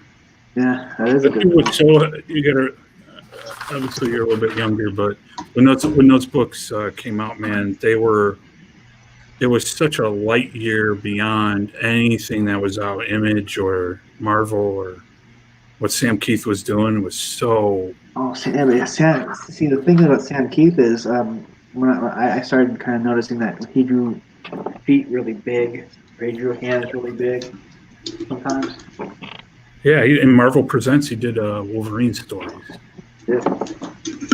Well, we were talking about that last night too. It's like now it's like mainstream comics. If you notice, they only use people like Sam Keith, Dale Cohen, and people like that for the covers. Like they won't use them on interior art, and because they don't need to. I don't think they want creative like works on the inside. I think they want it to be blah and standard and shitty. Because better. Well, some of those guys just don't like. I know for a fact Sam Keith doesn't draw anymore. Really, he doesn't really do sequential. And people have tried to throw big money at him, and he's said no because he's got max money. He doesn't care anymore. Yeah, exactly. We all know drawing comics is a lot of freaking work, man. It burns you out. It is, but honestly, I think I'm one of the few people that actually like doing sequentials. It's actually pretty fun because you get to explore shit. You know what I'm saying, and you learn it along the way. The only thing I had before was that I didn't like people telling me what to do when it came to that, because I know how to lay out and I know how to tell a story and stuff like that. And I had some customers that were like, but that's not my vision. You know what I'm saying? And I'm like, but it doesn't make sense. That's why you got to get a good collaborator. Like I'm working on the next book called Grave Robbers. Yeah, Grave Robbers looks. I think I did something for you guys. For Grave Robbers. I think. You did a piece too, and you know who suggested you to him. Oh, you did? I did. I've gotten you more work than you probably know, there, buddy. Yeah, there it is, right here. Like yeah. I'm saving it for the campaign. That's actually pretty cool. I do that too, like for my colorist on the colorist for 3 Nights 4 Days. I've been pushing him like crazy, dude. I'm like, if I do a piece for you, just so you know, it can be colored. Just hire this guy. And but this character was really fun. Like I like this character a lot. I talk to my artist all the time. I show him, he has all the storyboards, but he'll say, like just recently he said, hey, why don't we just add a few more pages because this could have more of a fight scene here and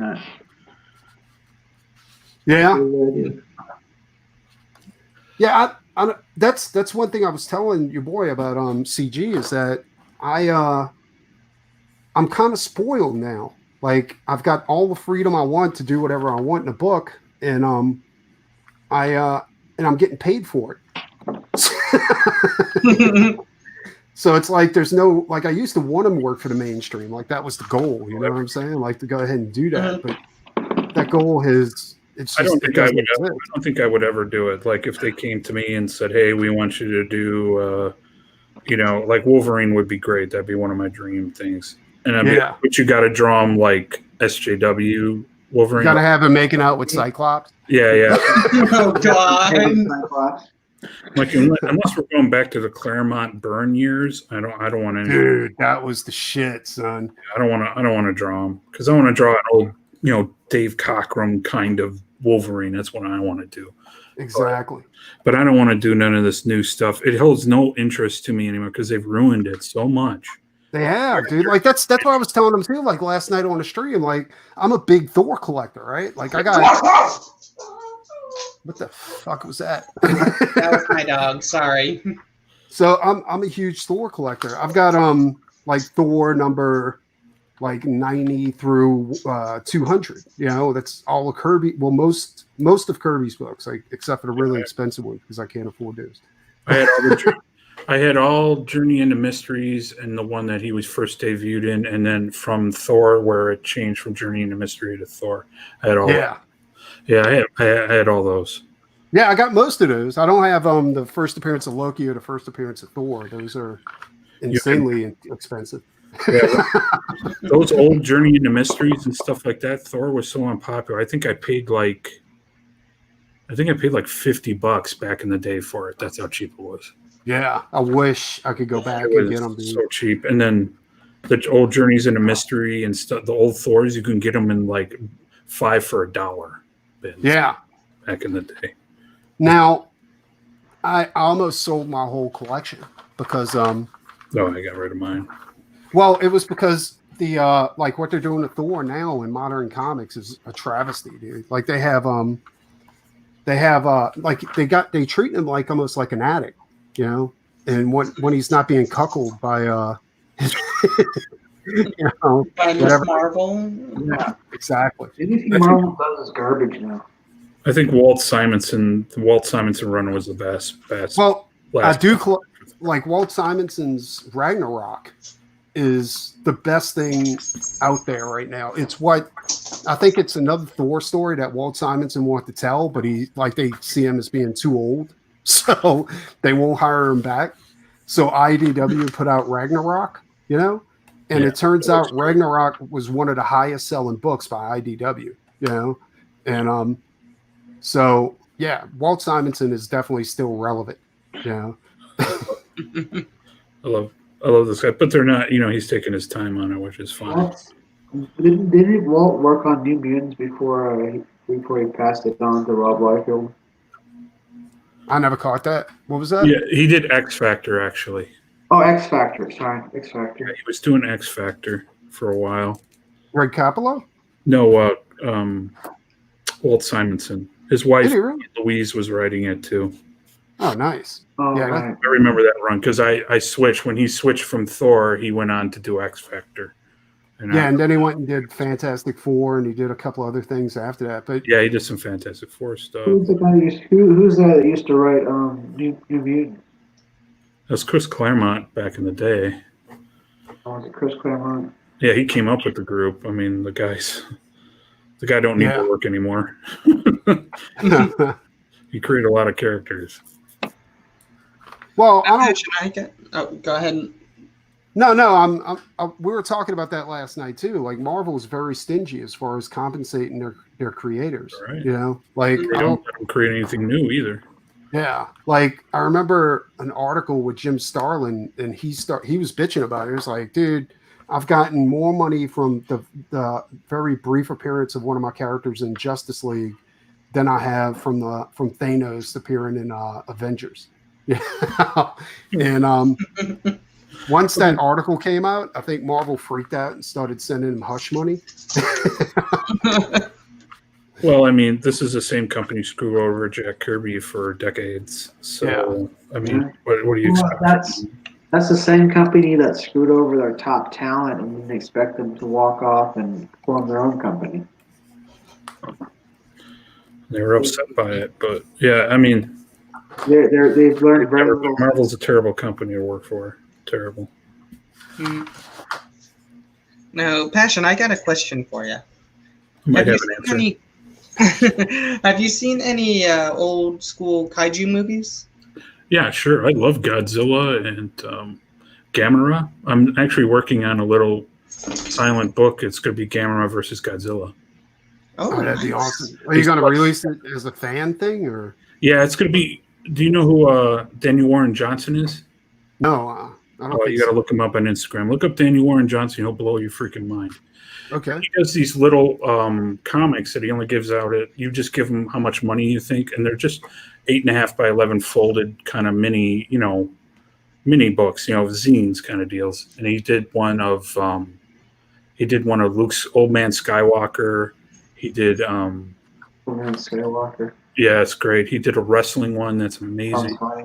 He did General Martok. He did General Martok from Deep Space Nine. He did a whole, and the guy's art is he's like a Western manga guy, but boy. So I was influenced by that. So I'm doing a series.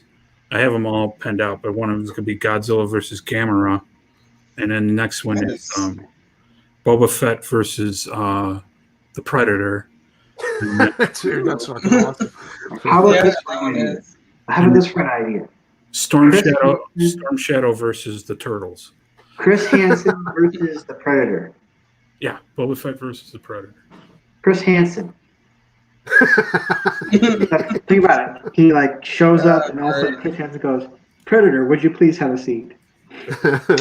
Hey, sit down. Sit down. Take a seat. Let's go over the chat, shall we? Can I hunt you? Boba Fett has to go down and get a mark down on this planet, and he's in the jungle or whatever, and unbeknownst to him, the Predator's down there hunting people. Say something about a book called Grave Robbers. Yes. Yeah. Grave Robbers is the next book I'm going to be working on after Doom Fate. It's launching the 20th of November. You can sign up for the list. It's a horror Western book, like classic monsters and stuff like that. So it's really cool. I'm working with Mark Middleton. He's a writer. And we're actually, like you were talking before, we're actually more collaborating than him writing a script and him saying, hey, do it. We're actually laying out the pages together. Yeah. Which is not the normal way to do things. But it's been great working with him. He's awesome. It's going to be a great book. It's going to be a lot of fun. Well, what I say when I say stuff like that, what I mean is it's kind of a collaboration. Like the writer will give me the script, I'll send them thumbnails, but even though they put descriptions of how they want the pages to be laid out, I kind of don't. If I see something wrong with it, I'm going to change it on the spot and just send them what I think it should, the way it should be laid out. You see what I'm saying? And then, even after they approve it, sometimes I'll still make changes while I'm doing the artwork. And so it always turns out correct and it reads correctly. But what I've noticed is a lot of writers they can't, they're good at writing, but they can't see. But comics is a different beast. You have to attack it from two different points. You have to see the story as, it's visual, and you have to see it as in written form too. They're mental. They're mental. They have a mental eye. We have a visual eye. Yeah. Yeah. And I think. Go ahead. Yeah. I think it helps when you also write your own books too, because then you get the experience of both, doing it from both angles. The first time I wrote the first version of Devils, I'll be honest, it was a disaster. I had to do some major work to fix it because I wrote it first and I fell into every trap that I complain about writers falling into now. The same thing. Well, I did mine a little bit different. I just had ideas and then I sketched out the pages and to visually do it. Okay, this is what I want to happen. I broke everything up into sections. I'm okay, this is how I want the story go overall. I did an overall written, and then I started breaking up each part to get me from point A to point B, and I started drawing them, and then I wrote all the dialogue in the margins, what I wanted characters to say, and stuff like that. I did it totally how you wouldn't write a freaking script. So you basically did it like the Kirby Lee method. Yeah, just for one person. Yeah. I always think that seeing the artwork done first is a little more fun. Okay, there you go, Passion. I shamelessly plugged in your book in here, so. Thank you very much. Appreciate that. Great. You were asking about kaiju stuff, so what? Well, have you ever found when you're doing the storyboards and you're passing them on to your artist that you start getting pages back and you're like, that seems like I need to add a page, so you keep adding pages. What? Oh, I'm away from the mic. Like you're creating, like you're handing the storyboards. He draws them, sends them back, and you keep adding pages because it seems like something's missing. No, I add panels. I don't add pages. Like it has to be a really fucked up layout of the story if I have to add pages to the book. Yeah. You know, like you have to seriously overwrite that page. You know, and so I don't like that. It's a really extreme thing if I have to go in and add pages. With Doc Salem, I've added pages, but not because I needed more to the story I want to tell. It's because I had other stories I want to tell. You know, like Gary the Hell Knight. Like I want to do a Gary the Hell Knight epilogue, so I put him in there. And then the Literature Devil did a one-pager, you know, like a one-off story about Doc Salem. And I was like, this has to go in there too. So I started putting different things in. So it started out to be a 52-page book. And then it turned into a 56-page book, you know, and then and I'm cool with that. Like I don't mind adding pages as long as it doesn't disrupt the story and it actually tells more of it, you know. Mm. And then what were you saying, Passion, about kaijus?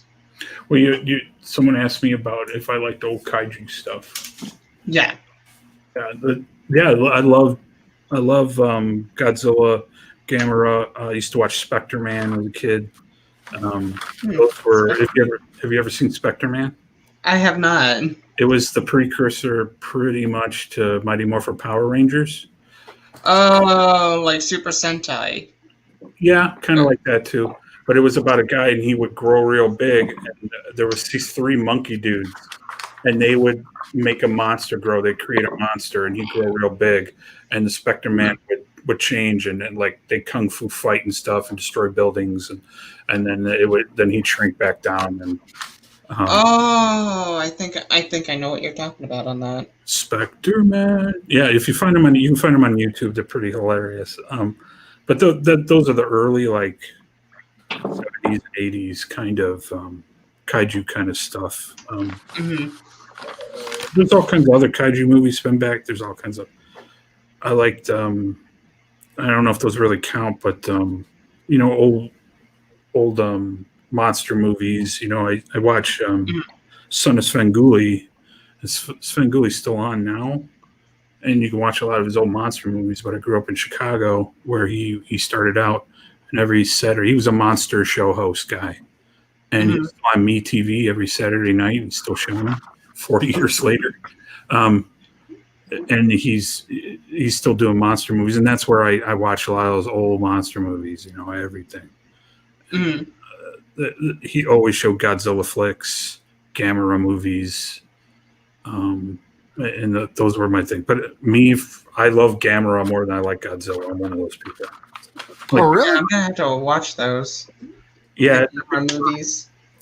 Yeah, Gamera is like a big ripoff, kind of Godzilla, but he's cooler because he's a turtle, and then he breathes fire. You know, he breathes this atomic fire. But what's cool is he puts his legs and his head in, and he shoots out things out of his legs, and he starts spinning he flies like a fly. Dude, I love that. Yeah, I remember that. It's stupid music like dun dun dun.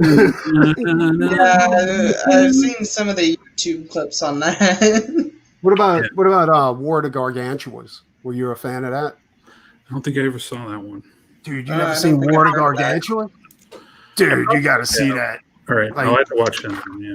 Yeah. That's like right out there with the original Godzilla and Gamera movies. Like Toho was I probably saw it, but I don't remember. It's been probably 30 years. And they also had like Mecha Kong, Kong, Yes. King Kong versus Mecha Kong. Oh and- my Yeah, dude, that was some cool ass shit though. That's what I'm talking about. Like There they was also a had- Mecha Con. I didn't Yeah, know dude. that shit. Yeah, there's actually a Mecha Kong toy out too.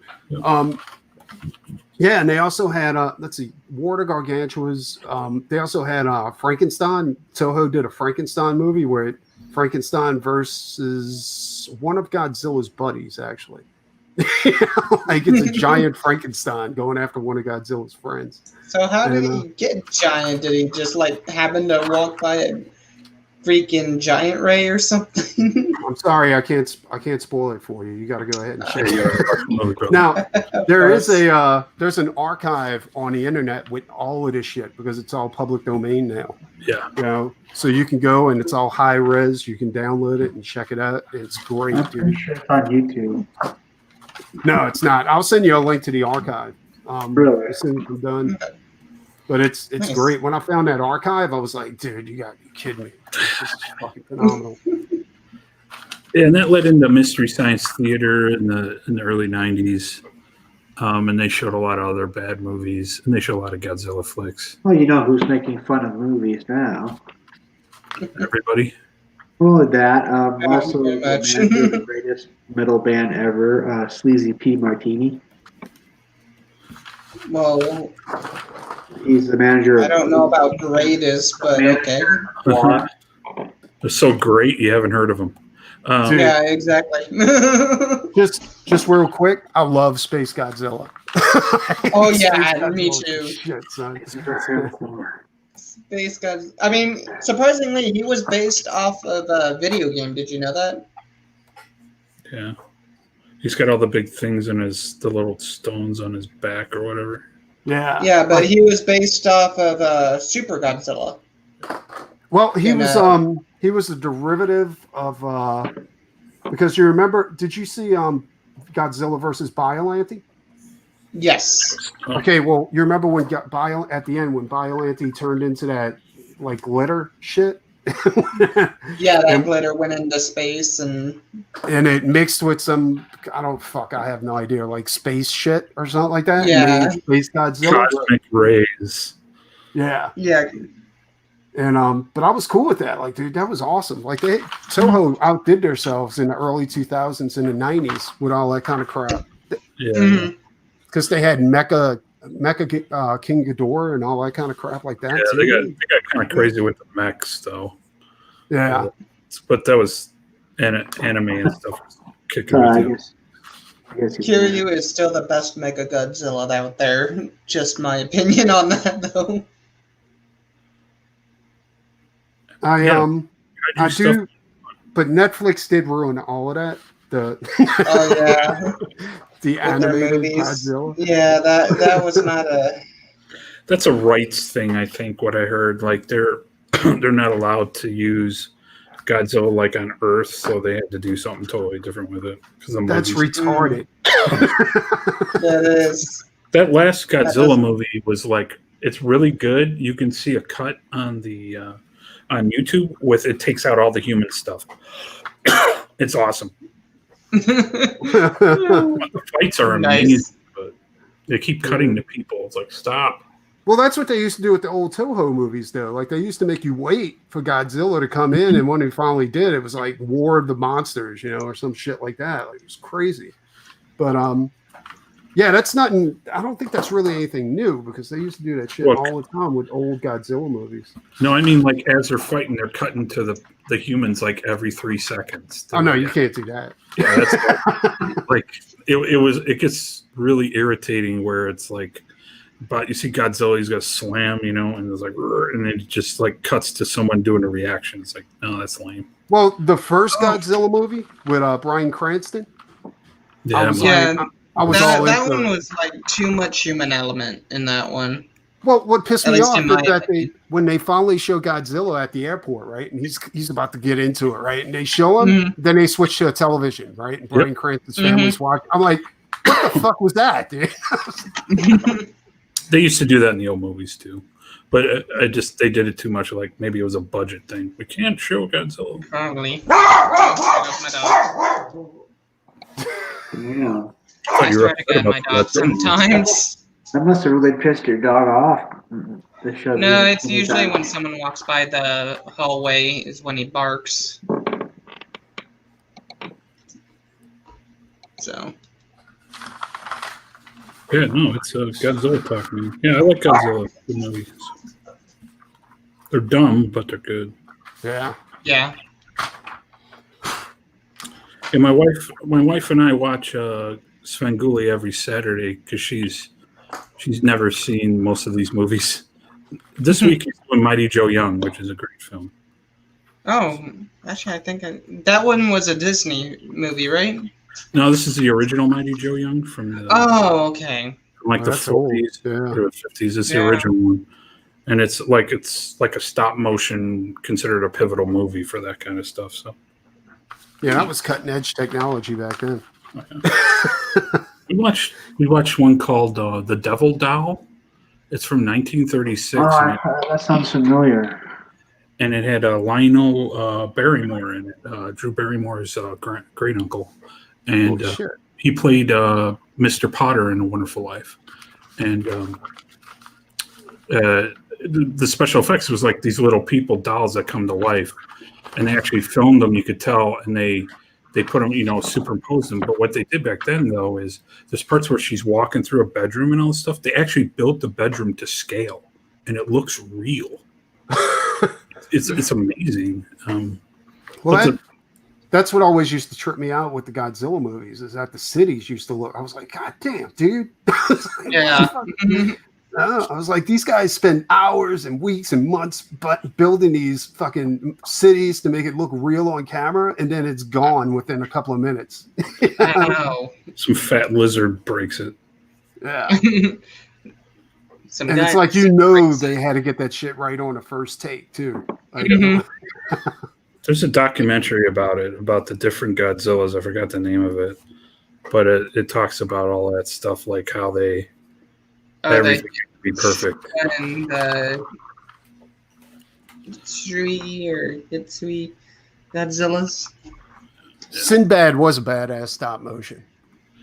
Yeah. That's Ray Harryhausen is another big influence. That's the two things that influenced my life the most was when I was a kid and I saw Star Wars when I was 5. I had a double feature at the drive, and it was Star Wars and Jason and the Argonauts. It was I wasn't allowed to go to the movies or have toys when I was a kid. Jesus. And I didn't see Star Wars until I was 15, 16 years old, something like that, or 17. And then, like, I used to have to trade like action figures in school and Transformers, He-Man, stuff like that, like crack, right? So I would bring cash, and that's one of the main reasons how I learned how to draw was I used to have to, like, I would go in and this is probably the saddest fucking thing ever. But I would go in a store and look at the action figure boxes and visualize them, come back outside, wait until we went to the house and sketch them into a notebook. You know what I'm saying? And then color them and go ahead and put them on little popsicle sticks. Like wow, that's fucked up. But I mean, it's the way I'm bummed out, man. I think I'm gonna go now. But I got to tell you, that's why popsicles. That's why all of this is my art room now. Just so you know, like, see the Thundercats up there. Oh yeah, Godzilla. So that's one of those kids I didn't get. Like, I didn't get what I wanted, but I used to get allowance, and my parents really pushed that. Like, if you want something, do work and mow the lawn, and they would give. I would earn the money, and I would save my money all the time, and I would. Back then, I could take $30 and buy a stack of comic books. That's what I would do with my money. Or back then, books were like 75 cents, dude. Like 50 to 75 cents, weren't they? Like when I was a kid, they were like 15 to 35 cents. But yeah, how old are you? I'm 48. I'm 48. So. Oh, okay. All right. So. Oh, good. I feel better. You're way older than me. I'm one of the oldest guys in Comics K. Yes. I think Brian's got you beat. Brian's 50. Yeah, Brian's older. They're about 7 years old. Mike S. Miller and I are only a month apart. He's a month older than me. Damn. Yeah. And then I'm older than most of the people. Yeah, like I think I'm 6 years older than Ethan. And yeah, I'm an old man. We're all old. I was into this geeky stuff before it was cool. Yeah. But no, it was cool back then. It was a lot cheaper. You could buy a lot more. Your money went way, way farther. But now $5 for a comic book, no freaking way. No flipping way. I don't care if like Jack Kirby came back to life to draw it. I ain't paying $5 for a comic. It's just not sustainable. I don't know. I don't think there's anything more they could do with all those Marvel characters anyway. Well, they're not creating any new ones. No, but they basically done anything and everything you could possibly do with those characters, in my opinion. Did I miss something? I'm sorry. No, I had to fuck out for a second. Yeah, there's nothing. It's all been ruined. Like I consider myself like a multi-nerd. I was into role-playing games. I was into, Magic Gathering, Dungeons and Dragons, board games, comic books, movies, cartoons, all that stuff. And they've ruined all of it. Yeah, all of it. And for what? Like, right across the board. For a relive of a prom night, maybe. I love D&D. It's the game I've been playing since I was 12 years old, and they ruined that. I don't want to play it. Comic books, I love comics. I'm not as hardcore as some of the people in CG, but they ruined it a long time ago for me, 15, 20 years ago. But I grew up during that satanic panic, And I was playing it. When my parents found out I was playing D&D in school, I got this big lecture about how I'm going to hell. And Ow. No, I never got into playing Dungeons and Dragons. I think a friend of mine was in the Rifts. Rifts that's interesting. Buddy of mine. We also had the Ninja Turtles RPG and the Star Wars RPG. Yeah, I played that too. Yep, Star Wars is cool. Probably all those systems I've probably played. I used to own a game store, so. Oh, nice. Oh, yeah, cool. Like a tabletop game store, not a video game store. Still nice. Well, it was nice for a while till I went out of business. How'd you go out of business? Like, what happened? Yeah. We got sued out of business. Oh, wow. Oh, damn. So, customer came into the. I usually don't talk about this too much, but customer came into the thing. They caused, let's say, a disturbance a few times. They messed up the store real bad. And the third time they came in, I asked them that, correct the problem, or, I'm going to invite you not to come back if you don't correct the problem. So they went running to a lawyer. You can sue anybody for anything. They're trying to sue us over the ADA, which didn't apply at all. And we won the first part of the case, but then this dude wanted. I still think it's a setup to this day, but dude wanted 6 figures settlement. And if you know anything about game stores, they don't make a whole lot of money. No, he wanted more money than I made in sales in 1 year. So that's now CJ makes a point. Like, he's like 48 is the new 28. You do realize, like, Jack Kirby created the Fantastic Four in his 40s. Like, he was like 44 years old when he created, and he kept going. He was in his 50s when he created Darkseid. Yeah, I know. Yeah, no, like he was in his mid 50s when he created Darkseid or something like that. Or, yeah. No, I know that. I'm going to do my best work now, like the last 25 years of my life. I know, right?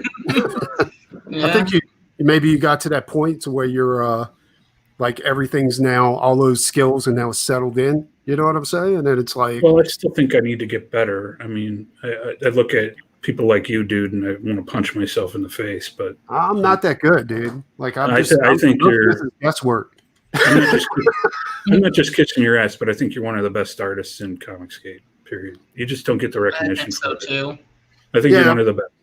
But a lot of that's because I was told that I couldn't do this for a living. You can try it.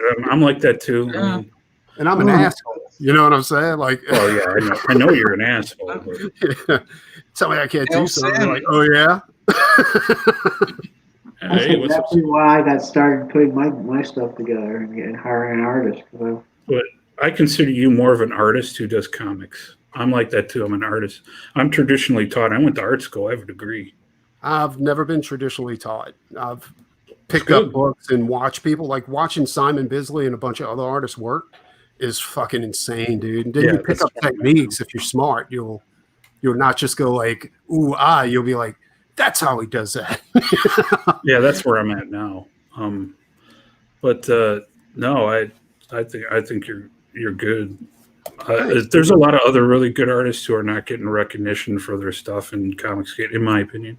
I'm a big fan of a lot of you guys, dude. Like, because there's nobody to be a fan of in mainstream comics. You know what I'm saying? Unless you like all the guys from the 90s.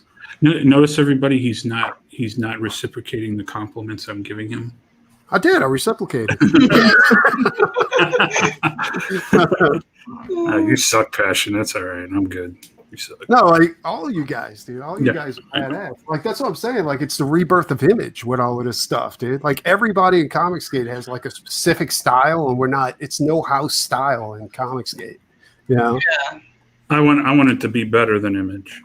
That's my opinion because I think Image was a mistake. But this is I think Image proved that you can't build the company off of art alone. You know? I think what they did was they made the big companies basically say that we're going to fuck over the artists even more because they're just going to leave anyway. So why You're talking. I came of age when during the early '90s. So Image Comics was a big tour force for me. I mean, let's be truthful here. 99% of the Image stuff was not good. We're 27 years out from it, almost 3 decades, and hardly any of the characters are still relevant, let alone have had any staying power in the overall popularity. If you go to someone on the street and go, who's Spider-Man or who's Spawn, they probably could tell you who Spider-Man is. They can't tell you really who Spawn is. I'm talking average noob. They won't be able to know the difference between the two characters. Batman or the Max, they're not going to know who the fuck the Max is. I don't know. A lot of those people from the 90s who grew up on MTV and stuff like that are now parents. You know, so no, I agree. It's probably a little bit more, but I'm saying who's more popular, like they had all that time to do that, but what they did was they blew all their money early. Yeah, they did. They did way too many books. Even Todd McFarlane has said this. Well, Todd bought a $3 million baseball. He also went bankrupt. So, but he was smart. He pivoted to toys. Yeah, and that's the only reason why he survived. But look, hey, Wildstorm's gone. Just in case anybody is wondering, we're going to be using PH Martin inks. The characters right now are sponsorship? Martin Inks. What they used to be. Dr. PH Martin Ink is great. I have a set of those. I need a sponsorship. So if because this shit is expensive. Right? Didn't you just say that they went under Passion? So yeah, of course they will know who Spider is. Didn't you just say that Marvel and DC have ruined their characters? Yeah, well, that's what I think. What Marvel is they did the mistake too. Is that they're trying to chase the tiger's tail. They're not the tiger anymore. So that's what Marvel and DC used to be. They used to be the tiger. Now they're chasing after the tail. And I always felt like that's what Image was too. They were always chasing after the tail. They weren't the tiger too much because all those characters were really just knockoffs of the books that they were already drawing before. Tell me about it. Force. At least for a decade, Image was giving Marvel and DC something to worry about because Yeah. it was usually They were, either Marvel or but what DC. irritated me was like they were like, "We are sick of you guys. We're going to go start our own company and do our own characters and do what we want to do." And then they did Marvel. Yeah, they went back. Yeah, and a lot of them went back because they needed the money. Well, they did Marvel characters. Like that's all Yeah. Marvel characters. You know what I'm saying? Like I mean, Cyberforce was basically that was Marvel. Yeah, I mean that was the X-Men. Wildcats was the X-Men. Exactly. And it's that even Spawn is just what's his face? Todd McFarlane wanted to draw Ghost Rider, and they would never let him do it. So what did he do? And he wanted to draw. What I heard was he had created Spawn when he was in high school, I think. Yeah, It was in one of his sketch books. He's also said he always wanted to draw Ghost Rider and Batman. So what did he do? He took Ghost Rider and Batman and made it into a character. Yeah. He even has like the stripes, kind of like the original Ghost Rider. And Young Blood was actually going to be published before Rob Liefeld was going to go into Marvel. Yep. So a lot of those books, I mean, hey, they're good. Some of them are really good. Then they had to hire writers, like good writers, and that didn't seem to help. They got some really great artists. Some really cool original stuff came out. Like Fathom was a pretty cool book. The Darkness was pretty original, I think. I think The Darkness came about after Silvestri realized that spandex wasn't selling anymore. So he was like, there will be no more superhero like titles in Top Cow from this point on. And yeah, I think that's where Witchblade and Darkness came from, because they were doing kind of anti-heroes at that point. And I think honestly, the reason why I started creating comic books was because of all those Image comic books, which I had. I'm not devaluing that you were into it. Don't think that. I just think, in my opinion, as someone who grew up with comics in the 80s and the late 70s, there was a different vibe to it. Like, my first book I ever bought was the X-Men one. It was during the Phoenix Saga, the one where Byrne drew it, where it's the first appearance of the Hellfire Club, and the Sebastian Shaw's throwing Aurora on the pile of the X-Men. That was the first book I got that one. Yeah, that's a fantastic cover, and that's the one with Wolverine at the end where he's got the claws. He's down in the sewer. And I think that's when the X-Men stopped being cool, was once John Byrne left the book. I didn't mind John Romita Jr.'s stuff, but he was not a good replacement. No, but I like John. I'm one of the few people who like John Romita Jr. as an artist too. Like I think he's badass. He's okay. He's not great. Yeah, he's not his dad. Let's put it that way. Yeah, legend. But that's where I came from. That kind of stuff where they were doing the graphic novel first came out was in the 80s, and like Arkham Asylum and Gotham by Gaslight and those kind of books like were coming out. And then you had Teenage Mutant Ninja Turtles. That was a big, huge deal. That was that was revolutionary right there. Yeah. I was a Turtles fan from day one. I had issue 1, the original printing, issue 2, the original printing. I was when I first started. Still got it? No, I sold it. I've been in some hurt times. I had to sell some books. I used to do the same thing to pay the bills. Unfortunately, I only had reprints of issue 2, and then I think it was like 8 through 40 something. But there was a lot of good independent books before Image came along. Okay, there was really great ones, and they came in and brought this rock star attitude, and they kind of, and everybody was gobbling up every artist they could. It was a good time, and everybody was having a good time. And then the bubble burst on all of it. It just got too much too fast. And again, I grew up where you went to a Comic-Con, it was small, it was in a hotel, and all the guys selling books looked like George R.R. Martin. You're right, Dev. Absolutely. Now, in answer to your question about all the only 90% of Image books being failures, let me remind you that 90% of the books coming out of Image came out of Extreme Studios. Yeah. But I'm just saying, now, I'm not ripping on the artists and the writers who worked on those books, and some of them are in Comicsgate now, and I think they all did great work. And I know they did. Yeah. Dan Fraga was. Fraga, Fraga's stuff, he's gotten way better. R.T. Bear is a legend with that stuff. R.T. Bear was Jim Lee's replacement on X-Men, dude. That's how good R.T. Bear was back in the day. Yeah, he was his relief artist. Yeah. Like, you can tell the difference in the styles, but it wasn't by much, when R.T. Bear did pencil the cover, or interior. So, I'm not ripping on the art or the art. It's just the whole, because I was in my 20s at the time, and it was the whole shift and dynamic of what comics used to be. They became this mainstream thing, and it became, there's cartoons and Image was going to take over the world and all this stuff. And then Marvel and DC felt they had to do that same thing, and it just became this power thing.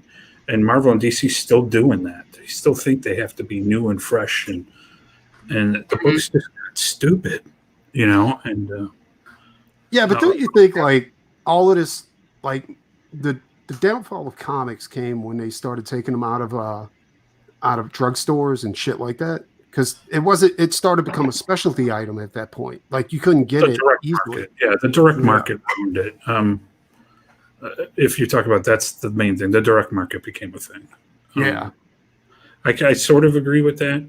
I think the other thing too, though, is that technology has really come a long way. We get comics are not in competition with other comics. Yeah. They're in competition with your entertainment dollar. And movies, they're in competition with movies, and video games have become big.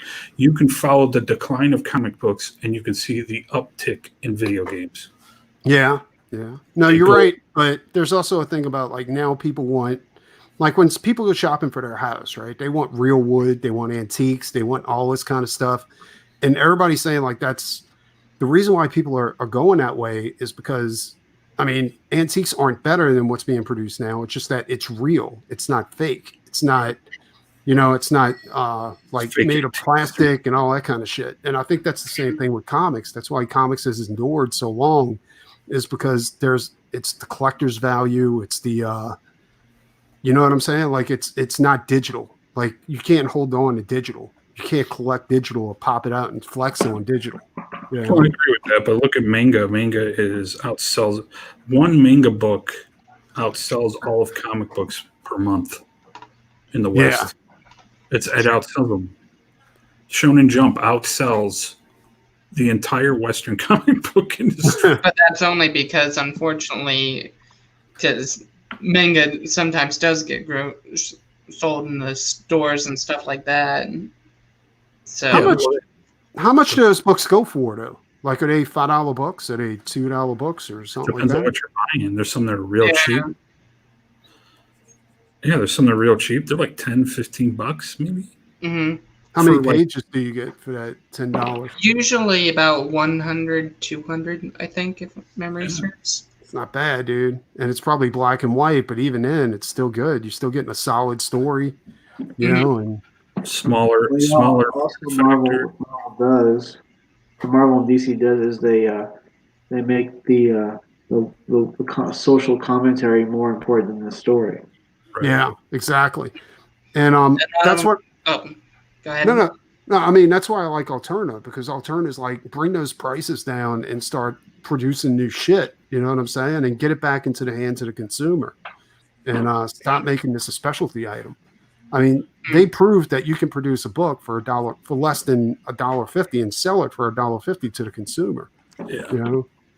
And that's one thing I'm working on right now, is to do that form factor with Doom Fate. I eventually want to do manga versions of that same book and everything. I've been talking to some manga. There are manga artists in Comicsgate. Yeah, that would do fantastic, and I have stories for that part of the Doom Fate world, and I want to do manga and put it out on a regular basis. It's just in Japan, it's different there because you could have a whole team working on a book. Here in America, most of us are solo. You know, I would love to have a studio with 10 people doing all the backgrounds and shit for me. Yeah. Yeah, no, you're right. And we don't have that luxury here. Like I look at a lot of books, and that's one thing I don't like is that I mean, yeah, you're right about the studio thing, but also like I'm looking at books and people produce these books, but they're also using a lot of photo reference and stuff like that instead of actually just drawing what's supposed to be in a book. You see what I'm saying? Like, and like there's a few books out there that look like they could be good books, but then you open it up and the only thing they're drawing is characters and they're using photos for the backgrounds and everything else. And that's just a speed thing. I mean, it's a different ideology in Japan. They're okay with that. Yeah. Here in America, we want all these, detail. There's every artist. I'm sitting here working on a lot of detail in this picture, but as we're talking, but I do cartoony realism. That's what I call it. But it's just different mindset over there, man. You can make a living just being like the guy who did Berserk. Dude, I love that book. Yeah. I love the cartoon anyway. I never checked out too much of the book. I've seen it. Dude, you got to get them. They have them on Amazon. They have hardback editions. Oh, do they? Dark Horse, yeah, beautiful hardback versions of them. They're actually bigger. They're about the size of I want to get that, and I also want to get the a copy of Akira. The black and white version. Yeah, they have those in hardback too. You can buy the whole set. Because I heard it's like 2,000 pages or something like that for Akira. It's only like $100 and some for the whole thing. Not to mention on manga, I mean, it's easier to get into than comic books right now. I mean, considering you have, different volumes for manga with 1, 2, 3, instead with comics, you don't kind of know where to go at, unfortunately. Yeah, that's true. And then they, that's why like the whole collections, they do the omnibuses and stuff are so popular. Well, people are saying now that you can't just stick with one title. Like if you're collecting Moon Knight, you can't just collect Moon Knight because there's all these epic crossovers that they're doing that interferes with the regular story of Moon Knight. You know what I'm saying? Like, so if you want to collect Moon Knight, you also have to collect Avengers, you have to collect Thor, you have to collect all this other bullshit that you don't want to have anything to do with. Yeah, that's lame. That's why I stopped like reading comics a long time ago because they just started doing that kind of stuff. I just don't want to because I think as a business model, the floppies, that business model is dead. Yeah, it's gone. At least for the moment. Yeah, that was all for old newsstands and direct market, like you said, drugstores, things like that. But that market's gone. Unless they bring it back to drugstores or the direct, and then there was the direct market, and the direct market is dead. Yep. Things do eventually come back. Sometimes they don't. You know what it was one of the biggest employers in the United States? Button makers. You know what put them all out of business? Zippers. Sometimes, come on, you ain't got those button fly jeans at the house or what? Right.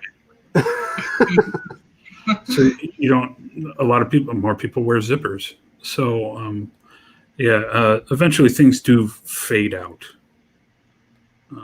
Eventually. And they will. I mean, comics are going to be around for a long time, but here in America, I don't know what kind of form they're going to take. I think Comicsgate is doing it right. I think made to order specialty comics of what people want and what they're looking for, let the customers choose. I think that's the future. I think it is too. And like I was telling somebody else, I think we would have a bigger market if people knew more about it instead of what they heard about it. You see what I'm saying? Like, I think I'm working with somebody right now to go ahead and make that happen to where we can educate people on Comicsgate and the different books and titles that we got out there. Yeah. Nice. And, I'm going the crossover route. I do fantasy stuff, so role-playing games and D&D and stuff, pull some of that crowd into it. Yeah. No one's doing that. So, No. Yeah, no, I'm Yeah, totally on want to do board with all of that. somebody eventually. What's What I that? want to try and do eventually is try to get indie games and get the people from the indie games market to here too. You know? Yeah, you can do all that stuff. Comicsgate has like the biggest potential for growth in comics right now, I think.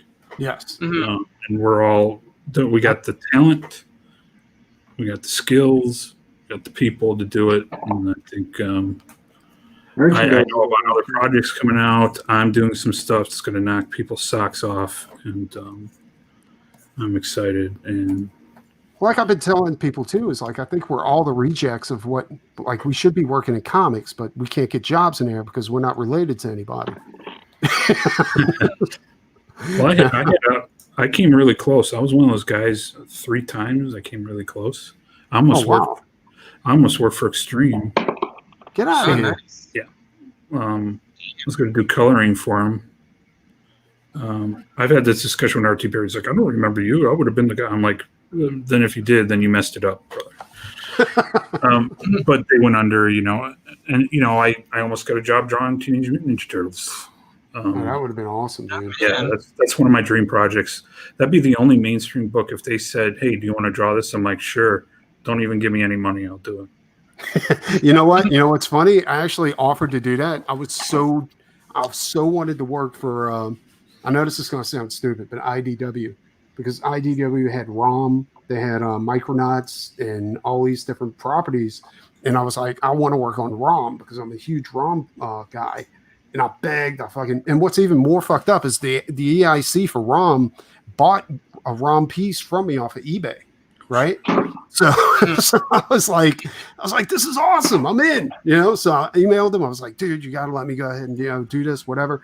And he was like, well, I don't have any control over that. I was like, what are you talking about? You're the EIC, the editor in chief, and he's like, well, I know, and then I was like, I'll do it for nothing.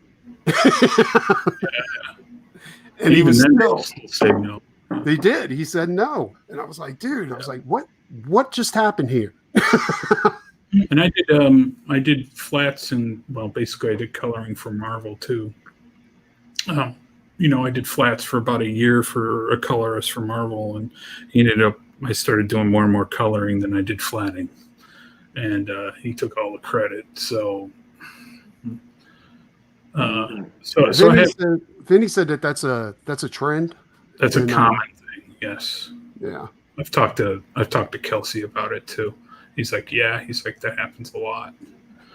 So there's books out there that I actually colored. So like I colored Incredible Hulk. So did you really? Yeah. Which issue? Like issue? It was the Savage Hulk ones, and I don't really want to say because I don't want to go after the person that did it. Oh, I see what you're saying. I don't want to cause a problem on him because all that stuff we figured all that out before. But it just became where he was just taking my files and turning them in. You know what I mean? Yeah. So I was like, I don't think I want to do this anymore. It became, because you're not getting credit. Or I was trying to like, hey, can you show my stuff around? Obviously I'm doing coloring here, and he didn't do that either. So because then they don't want to help you. I finally got an agent. It was last year that I got an agent right before COVID, and she's also the same person that represents Arthur Sweetum and Mark Texiera, and she had this big plan. We're going to go to. She was going to team me up with those guys because she didn't want to put me by myself because she didn't think I'd be a big enough draw because I'm an unknown, and we were going to go to Dubai and stuff like that because those people have tons of money. And then we got COVID.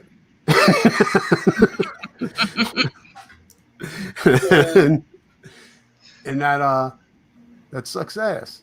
Yeah, COVID has really changed everything, unfortunately. Oh, we lost somebody else too. Oh yeah, Tim had to head out.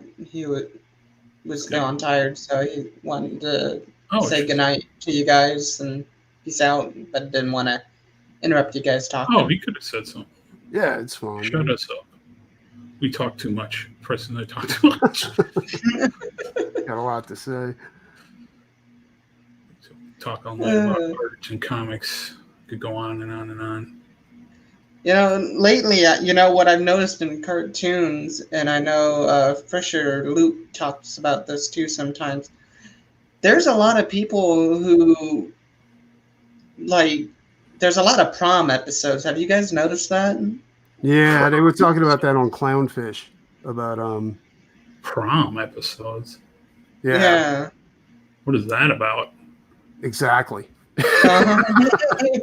I mean, obviously it's about prom, but yeah, it's like fucking everybody's going to prom now in cartoons. that's And yeah, did that Thundercat series get taken down? Like they're not doing it No, now? unfortunately, I don't think so. yeah, I think good. is it still going? Because it's terrible. It was horrible. Oh, yeah. Dude. That was a travesty. Well, the redo they did back in the early aughts was actually really good. Yeah, Now, the 2011 one was good. Yeah. Are you going to be doing a Doom Fate Roar anytime soon? Or? Doom Fate Roar, yeah. I don't think so. Or My Dead Body. No. My wife has explicit instructions on my death. None of that is to happen. So make sure. Not saying that Doom Fate's ever going to be anything other than the comic, but who knows what's You going to never happen. know unless you push it, dude. That's what we I know. tried. We were doing with our road trip. Like we did everything we could to push that book out there, and we were basically we were told like we would have to rework the whole thing from the start because the main character Nicky the Pipe is he's a womanizer, you know. And I was like, did you read the book? I was like, because yes, you know, he's like that in the book, but he's not the main character. You know, he's one of the main characters. The actual main character is Patches, you know, and they were like, no, but that's not the point. The point is that in this climate, you can't have a character like that, you know. And I was like, that makes no fucking sense whatsoever. That's going to change. Like that's the one thing I will say that'll change. It will change back. Yeah, Things will swing back the other way. They always do with that kind of stuff. Yep. That will change. I'm not saying comics will come back, but I think that kind of stuff will be popular again, and people will want to. People want their action heroes. You know, notice there's no more action heroes anymore. They're lame superheroes. I mean, not saying that superheroes are lame, but I miss the action hero. Yeah, the Commandos and the Rambos and. Yeah, like G.I. Joe. That well, G.I. Joe's very fights diverse. Cobra instead of they go to prom. They can't go to prom. You know what I'm saying? I agree with King Toad's comment there. I'm gonna have to check that out. He says, "Hey there is a Darkwing Duck special episode coming up. That's kind of cool on DuckTales."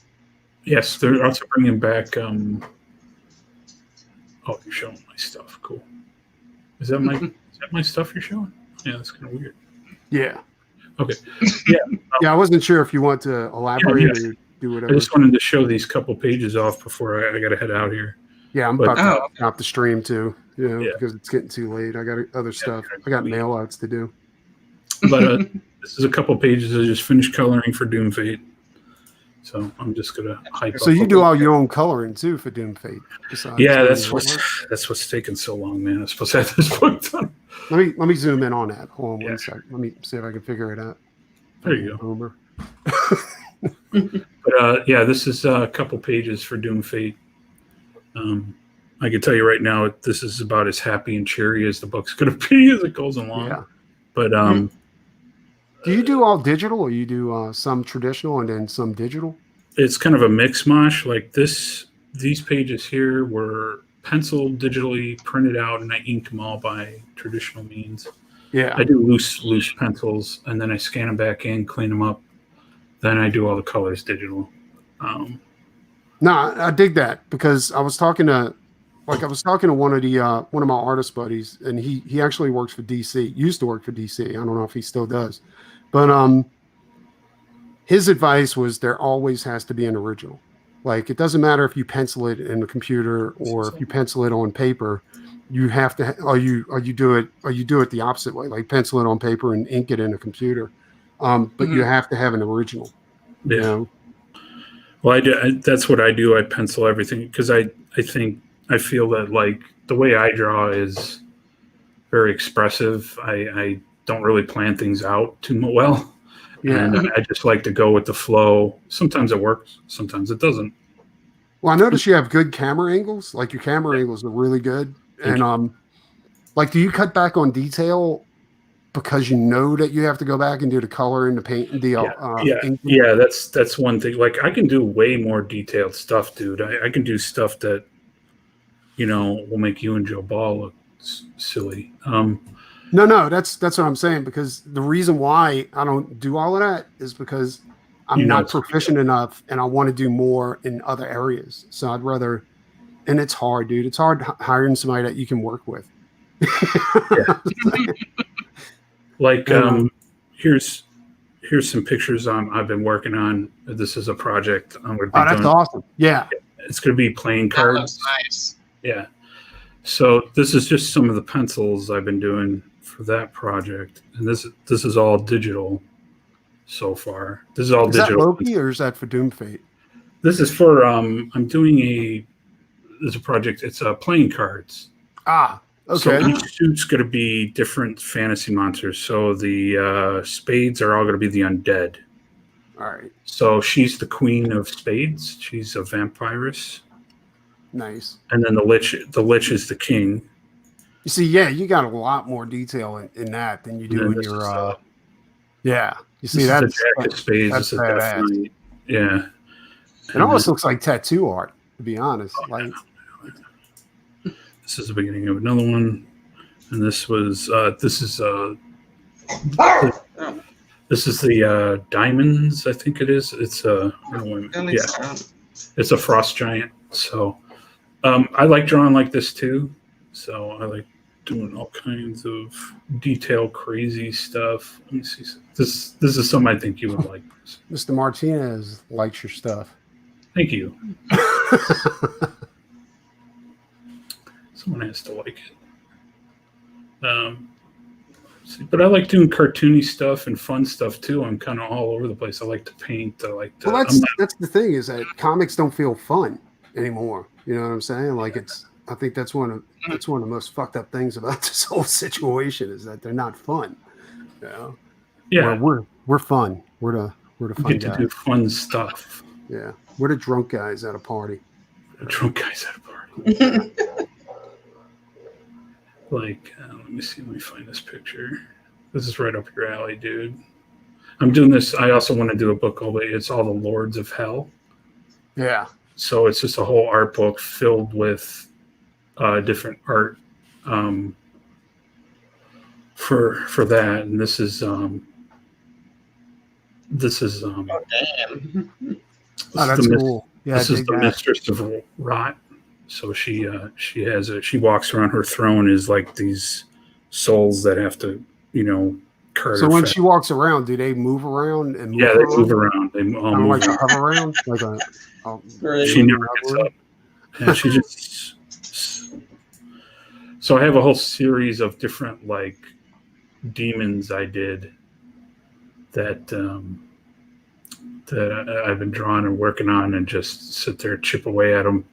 Eventually, I'll probably color them or paint them or something. I don't know what I'm going to do with them all, but sometimes weird shit just comes. You know how it is. Weird shit comes out of your head, and you just need to put it on paper. No, I totally know what you're talking about. That's why I'm doing devils. Yeah, this is the like this one's I forgot, Lord of Whispers or something like that, and his teeth are all bolted together and he can't see. So yeah, that's cool. Oh, damn, yeah. He has these two thralls, and he's mentally linked to them, so they all know his thoughts and everything. So like his thoughts are so evil, their faces are melting off and stuff like that. And this is going to be a board game, though. It's not going to be a comic. No, it's going to be a book. Like okay. Book. I want to I want to put it like leather bound, like it's like skin. I want it to be like that. So it's going to be a novel, like not a graphic novel? No, it would be like, no, it's just going to be art book, and then it's going to have, okay. Like you took it off a wizard's shelf, and it was just a reference book of all these demons and lords and shit. Nice. And you're going through it, and I have like the source manual for D&D. Kind of, yeah, like monster manual and stuff like that. But and it'll tell all about their histories and things like that. This is one of my favorites too. This is that's cool. Lord Rot, where he's puking out, but the throw in the foreground, he's got all these ticks on his face. And I got that I saw a picture of a poor deer that had that all over its face. I thought that was that's it. And then the whip is skin faces. It's a cat of nine tails. Every time he whips it, you can hear him scream and moan. And he has all tentacles and stuff. I don't know where I come up with this shit. That's awesome. Yeah, I dig all the eyeballs and shit like that all over the place. Yeah, I like skulls and horns and tentacles and pustules and all that kind of. I like, but see, with comics, you can't. If you want to get a book done, you can't get that kind of stuff. Like this one's a drawing of it's a zombie it's a candle zombie, and it has candles all over it. So, I've drawn a couple monster books for RPGs and some other stuff, so I love doing that kind of shit. Thinking of new monsters. Looks like this is going to have to go into a round 3 on this cover. Round 3. I just realized like it's 1 o'clock in the morning over here. It's about to turn 1:30. Yeah. And like I'm just not going to be able to finish this fucker. Like right now, I'm just putting down all the underpaint. Are you painting it too? Yeah, I told him I would. And I don't mind doing it. It keeps you sharp, because you can't always paint all the time, and your skills get a little dull. Well, I hope you do that when you're doing our project together, man. I hope you have that same mindset. I was thinking I want to try and paint a book, like just do a whole painted book. It's just I have to make sure that I can do it and not not waste a lot of time getting it out, because I don't want people waiting two years to get the book. Yeah, my dream project is an illustrated version of The Hobbit. So. That would be cool. Is that public domain? The Hobbit is public domain, isn't it? I don't think it is, but it would be just for the fuck of it. So. Like the novel The Hobbit, like from I don't think it's public domain, but I just want to do it for fun, just to say I did it. So, just have people donate. Like go ahead and do it. I'm probably going to do a ROM 76, and people can just tip me. Like if I give it away for free or something. Like if I give it away for free. I wonder if I can do that for my Patreon. Like just release ROM 76 for my Patreon. And people do that. I mean, I mean, technically, I'm not selling it. Am I making a profit? That's up in the air. Well, that's what Zach did. He did with the Iron Man story. He just took money to draw it and then he gave it away for free. Yeah. Through his Patreon. That's how he did it. Well, wait, I lost my earphones. I can't hear a thing. I'm going to dip out, guys, man. Check out Doom Fate, everybody. It was nice seeing you. I'm out too. Everybody take it easy. We're heading out for the night. Look for episode 3 where I finally finished this fucking thing. I just found you on Twitter and found you out. All right. Thank you, GJ Martinez. I appreciate it. Yeah, you guys take it easy. I'll see you later, and we'll be around later. Bye. All right. Later. Bye. Hold on. Oh, did he not end? See if He didn't end it. And I did not end the stream. You did not.